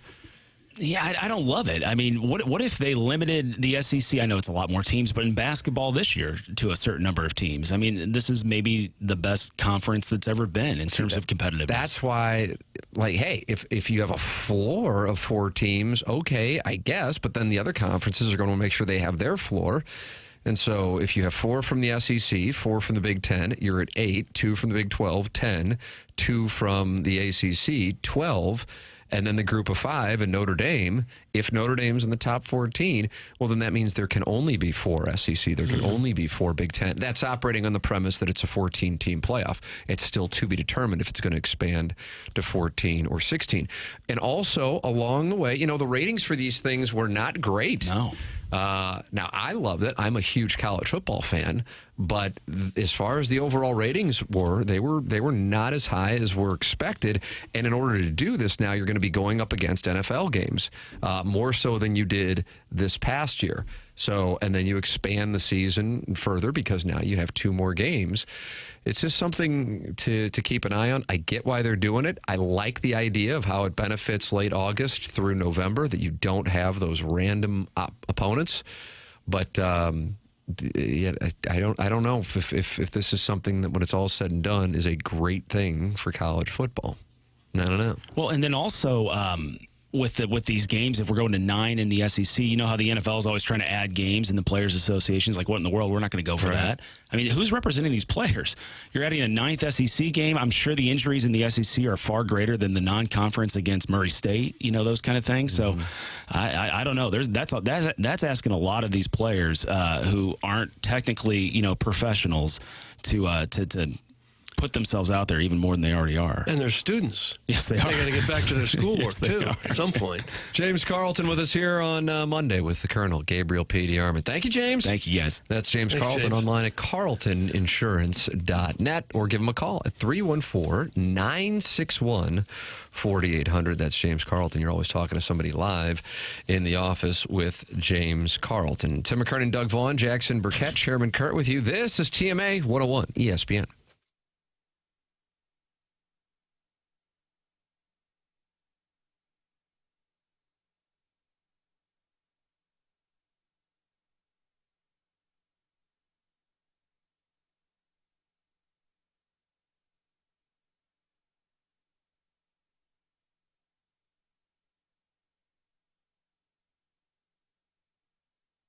Michael's Flooring's been family and locally owned for over 30 years, and Michael takes great pride in helping and making sure that his employees are happy and making a great living. His passion is flooring. When you order from him, he wants you to have the best experience for the best price. That's why he is making sure he gets the best installers and giving them $7 a square yard, which is awesome compensation in this industry. So just come in or talk to them and you will see the difference. They want to make sure they suggest the best thing for you, not just pushing what corporate is telling them they have too much of. There is a reason he's continued to grow through the 31 years.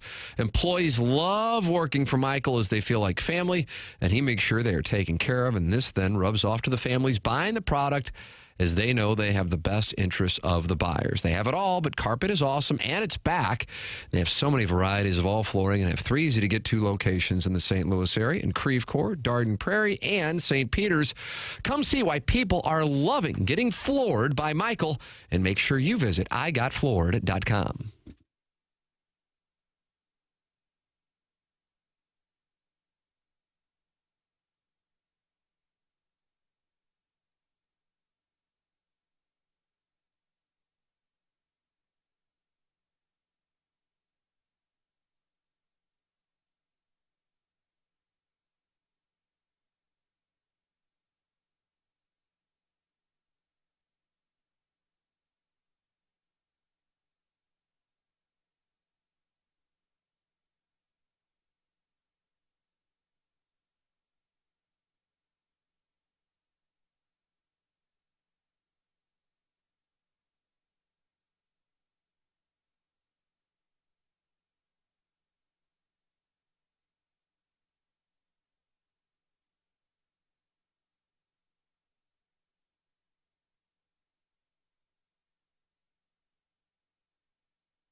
a city where we celebrate October. Everyone you see is dressed in red like it's Rover. The luck is in our favor like a 3-4 clover. Anything can happen where it's never truly over. Done it all before, we can do it all again. Yeah, we rallied with a squirrel and we made it to a trend. Had our backs against the wall, so we made that wall our friend. That's tradition in my city and it's never gonna end. If you looking for some heart, let me show you where it's at. Right there underneath that jersey, 2 birds on the bat. Greatest fans in baseball, we already on that stat. Every day's a holiday.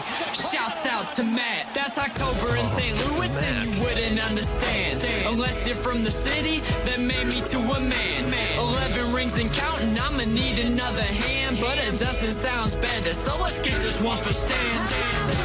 Rest in peace, Stan. Rest in peace, Stan. Gets you fired up, doesn't it, for the game against the Marlins this Saturday? In 11 rings, he's going to need another hand. How many of those rings did he win? He doesn't have any rings. You know that. That was Antonio Alfonseca with the lyrics. Doug, Cardinals plus 13,000 to win the World Series. They are right in front of the A's and Angels at plus 20,000. Tied with the Pirates at plus 13,000. I think they'll be better than that. So you're taking them to win the World Series, Doug Vaughn. I didn't say that. I said they'd be better than the A's and the White Sox. I have some rotation questions about the club. That's what's got me most concerned. The Marlins, Rockies, and White Sox all plus 50,000. National League Central winner. Cubs is your favorite. They are even money. Cardinals tied with the Pirates at plus 900. The win total, 76.5 for the Cardinals if you want to go over or under. There you go. Or if you don't want to bet on the Cardinals, maybe move some of that budget to Collier and Thompson and get your house redone. Collier and Thompson is your go-to source for every kind of design consideration. If you get your house spruced up, it just makes you feel better about where you live. It's not that easy to move right now with interest rates still high. Maybe you don't have to. Let Collier and Thompson show you what they can do to your home.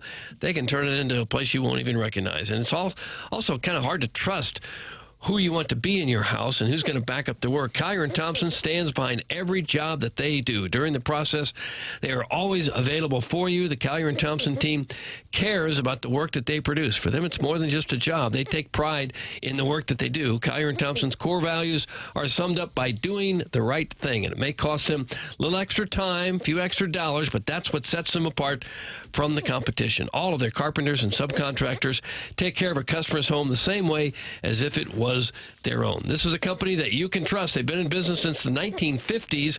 Their people combined have more than 165 years of experience. They won't be the cheapest in town. They also won't be the most expensive. They're right there in the sweet spot where you are going to get a quality job, whether it's your kitchen, bathroom, basement, whatever you're having redone.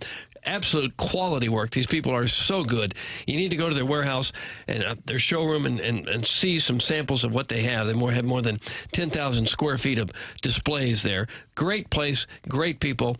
You get your kitchen, your bath redone by Collier & Thompson. You're going to be very happy with what they can produce for you. Collier & Thompson is on Manchester and Baldwin, next to Uncle Bill's Pancake House. Come home to quality online at collierandthompson.com. Ladies and gentlemen, you can email in for our Design, Air, Heating, and Cooling email today, the morning after at InsideSTL.com.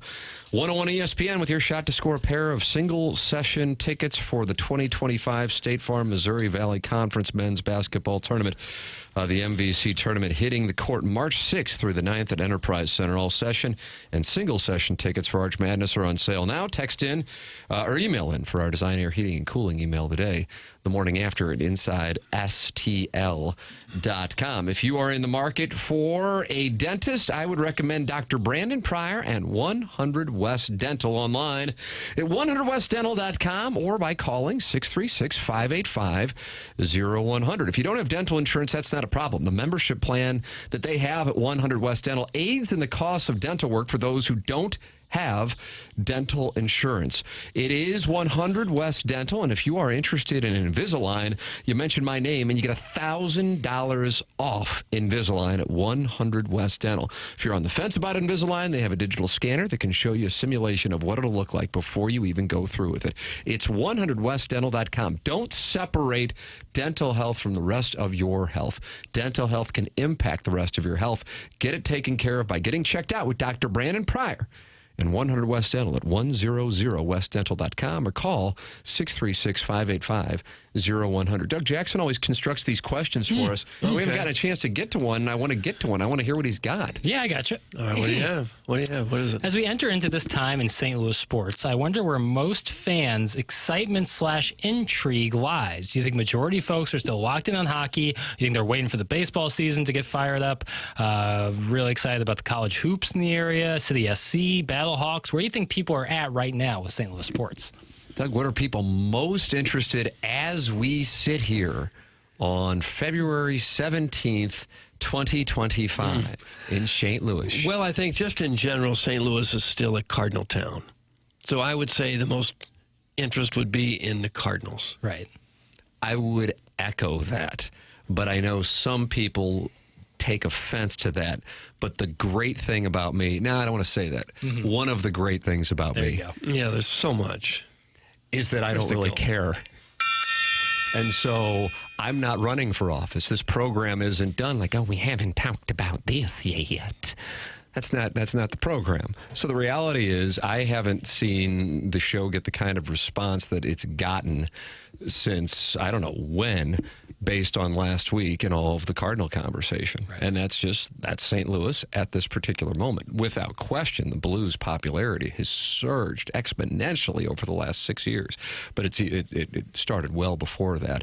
But even with the Cardinals, with these low expectations this year, that's still what I think would be the lead. Yeah, I was actually kind of having a conversation with my girlfriend about this. She was like, it seems like people are so interested and locked into you guys with the Cardinals and stuff, but like, with the low expectations, why are people so interested? I said, like, the because of the lack of stuff they did this offseason creates, like, in a weird way, almost more interest than if they had this big expectation thing, because the Cardinals, people are so used to the Cardinals always being in the mix. And so when they're kind of planning on not being in the mix, it creates even more confusion and more intrigue in a way.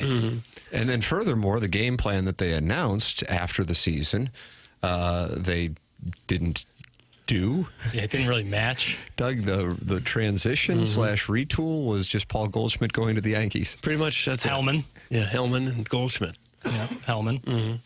But if you would have been told at the start of the offseason that Goldschmidt would have gone to the Yankees and they would have gotten Hellman right before the Twins DFA'd him, we'd have been very excited. Would you put all your money on them winning the World Series? There's always a great deal of optimism, not just for the Cardinals, but every team in baseball hits spring training thinking, maybe we got a shot. If we just get hot, we can win this baby. It's because of the free plus $13,000. You put $100 down when the Cardinals defeat the Rangers in a rematch.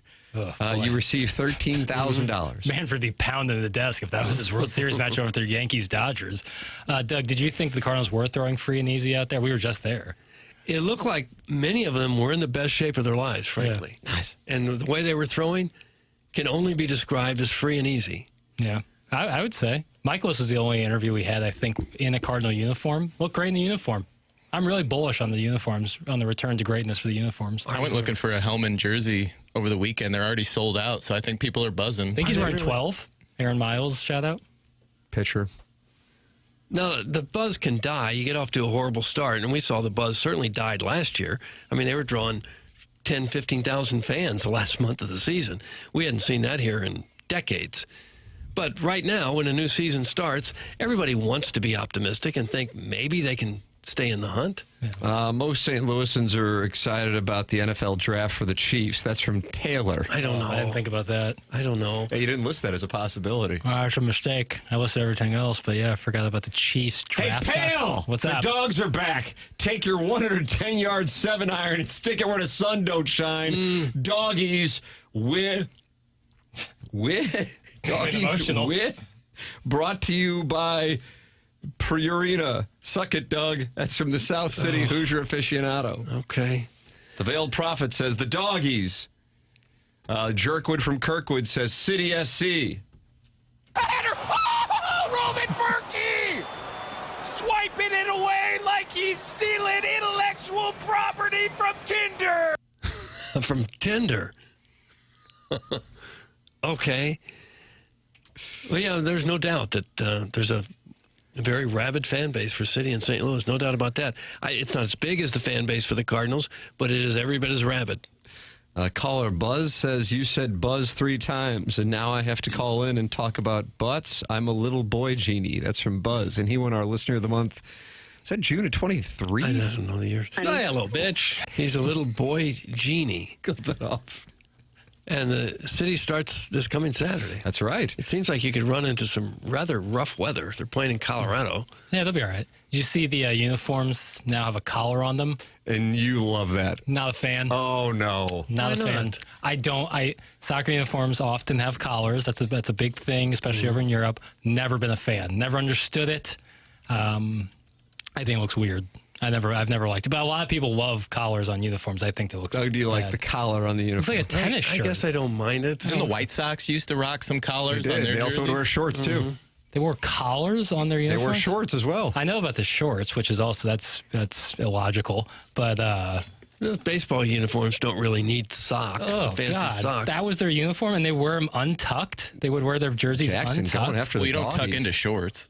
But those shorts are pants. They're just wearing high socks, right? No, those are shorts, bro. They wore collars and shorts. That might be the worst uniform I've ever seen in my life. Okay, easy. Well, you're really down on this That's not doggies true. uniform. Texas A&M, what they wore against Arkansas was an embarrassment. They Hold on a second. wore pajamas. It was the doggies' new uniforms. Then it became the White Sox, and now it's Texas A&M and what they wore against Arkansas. A&M this weekend against remember Arkansas. what they wore. They wore pajamas. Those are awful. Those are so bad. Calm What are you down. Which team That's are the you White talking Sox. about? That's now, a White. That's a visual medium. I'm sorry. No, the A&M uniforms this weekend were as bad as I've Hey, ever seen. pal, you dumbass. The match is at home, not Colorado. Mizzou journalism's finest. That's from the South City Hoosier Doug aficionado. said it, not me. Yeah, I was looking at the schedule. It had Colorado listed second, but they do it the opposite way in soccer, don't they? Doug said it, not me. Yeah. I, of course, knew that first match is at home. Okay. Are you going? No. Well, I wouldn't rule it out. If it's going to be really cold, I don't know. I want to bundle up. You don't want to bundle up?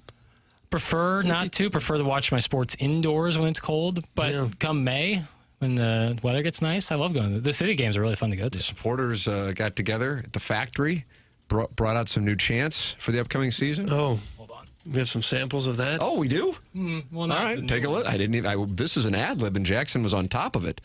I just saw it on my Instagram when I was logged in as my burner. Take a listen. Okay. This is old. This isn't new. I think they're going to run it back. I don't know. I don't have any new ones. We sold it as something new. Well, what do you know? We pulled the wool over your eyes. Couldn't be sorrier. That's not hard to do. The soccer novelty already wore off. Take it easy, soccer guys. Those scarves people wear just look stupid, too. Why are scarves part of the soccer guy wardrobe at all times? That's from Carlos Spicy Wiener. Because they play in cold weather often. So Wouldn't you lose a lot of it heat in the neck. Wouldn't it make more sense to maybe condense the schedule and play more games in nice weather and fewer games in snow and 30 degrees? It's a pretty exhausting game. They try to give guys a decent break. I mean, you're running a ton.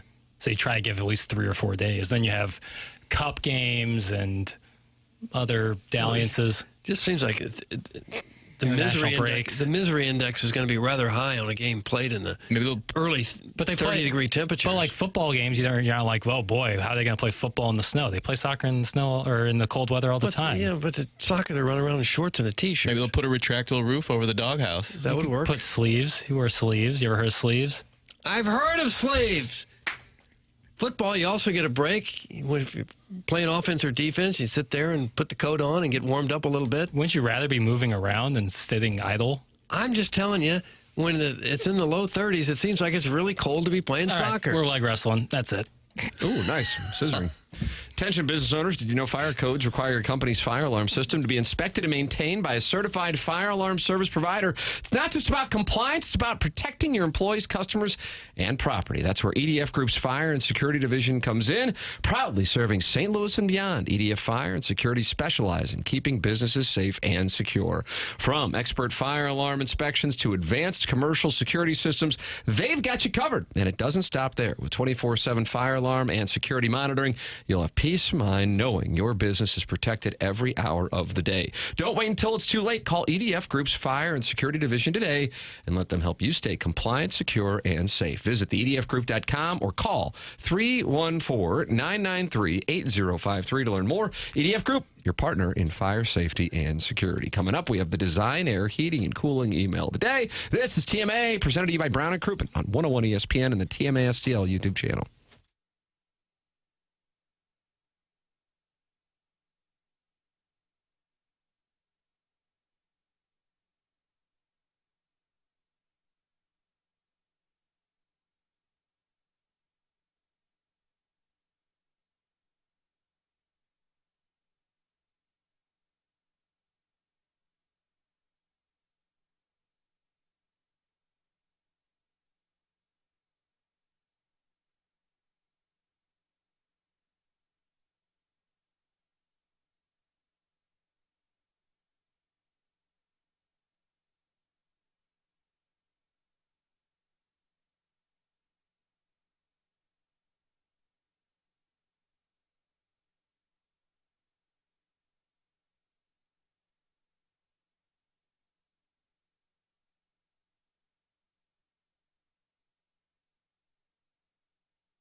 This is Action Jackson with a Sports Center update driven by Johnny Londoff Chevrolet and Johnny Londoff Autoplex. You want one more fun fact about presidents on President's Day? Well, I got you.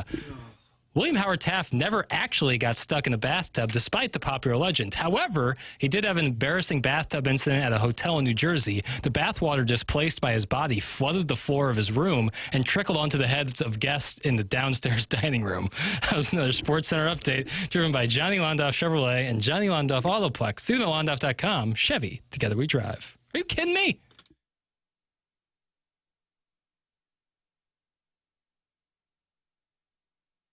Doug, these Sports Center updates are getting worse and worse by the moment. What? Not That was a good sports. Not a lot of sports. Hey, it's President's Day. Appropriate for the holiday, I guess. I respect The Office. Apparently others don't. Ladies and gentlemen, it's time for our Design Air Heating and Cooling Email the Now. Welcome back. Happy Monday, boys. Trying my best to take notes so Martin doesn't have to. Here's the rundown of the highlights and what I was able to take from the show. All right.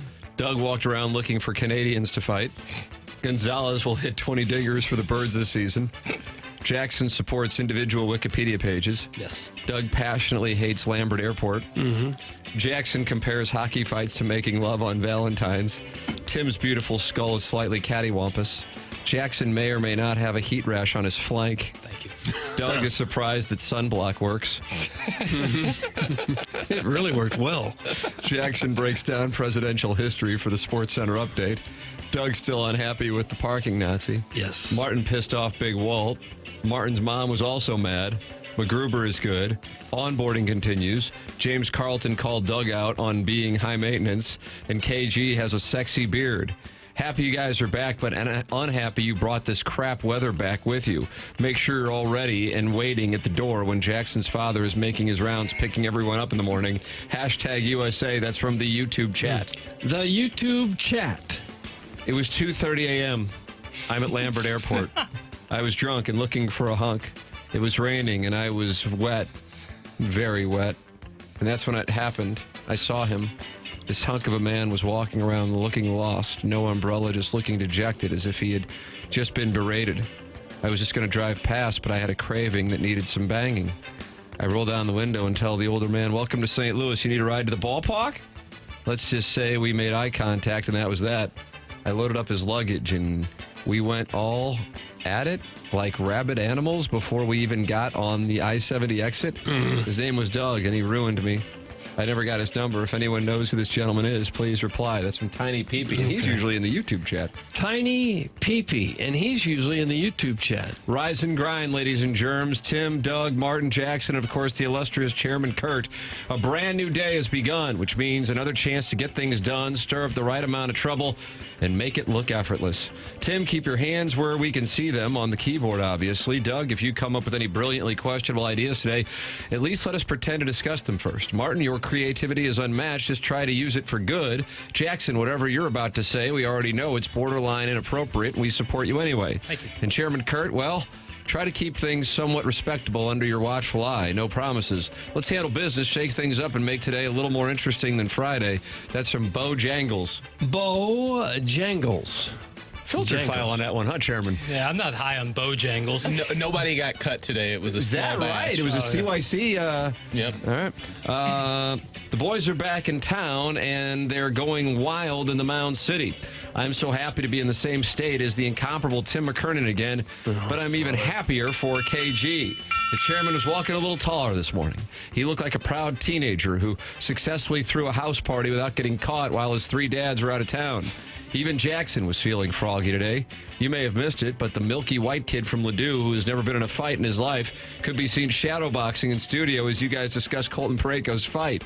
And what a great phone call from Festus today. I liked when the Pestis said TMA's trip to Florida was, quote, extremely perfect, end quote.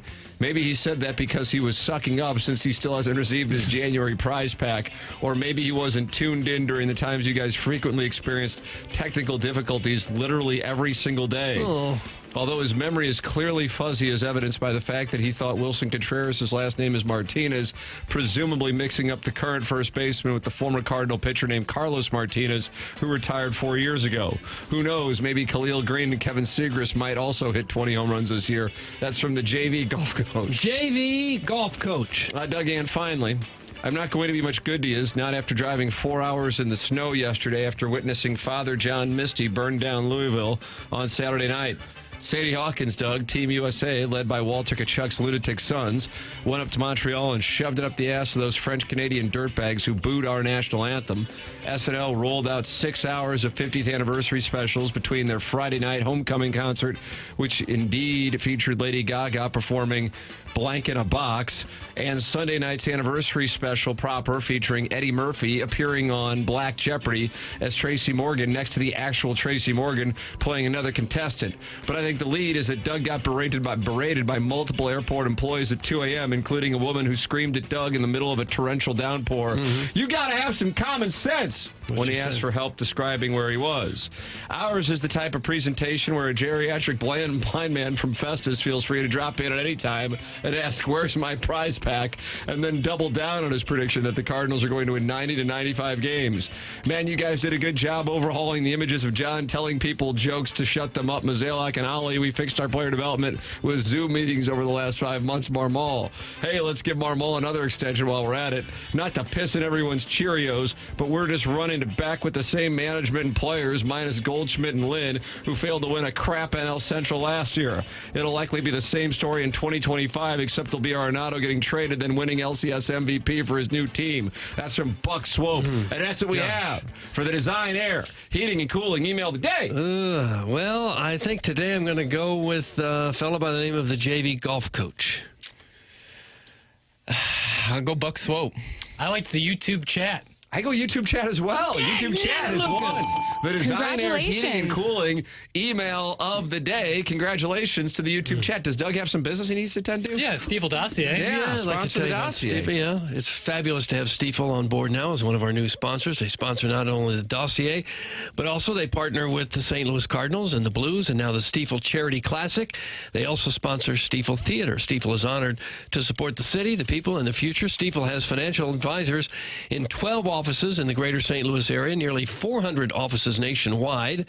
Stiefel also has a full-service investment bank for institutional clients, one of the fastest-growing wealth management firms in the world. I think it's very neat that they started in downtown St. Louis in 1890, and their headquarters is still on the same street right now. They have redone the building, of course, but they've been there since 1890, proud to have called St. Louis home for 135 years. With financial advisors in 12 offices across the region, Stiefel helps clients right here in St. Louis and nationwide manage their hard-earned wealth. They provide banking, lending, trust services, and as a full-service investment bank, basically, when it comes to finance, Stiefel has you covered. They like to say where success meets success, and that's why they have partners with us here on TMA, where success meets success. Thank you, Stiefel. There it is. Stiefel, sponsor of the Dossier. Time for us to shut it down. For Jackson Burkett, Chairman Kurt, Martin Kilcoyne, my brother Kevin, Douglas Elvin Vaughn, I'm Tim McKernan. This has been The Morning After, presented to you by Brown & Crouppen on 101 ESPN and the TMA STL YouTube channel.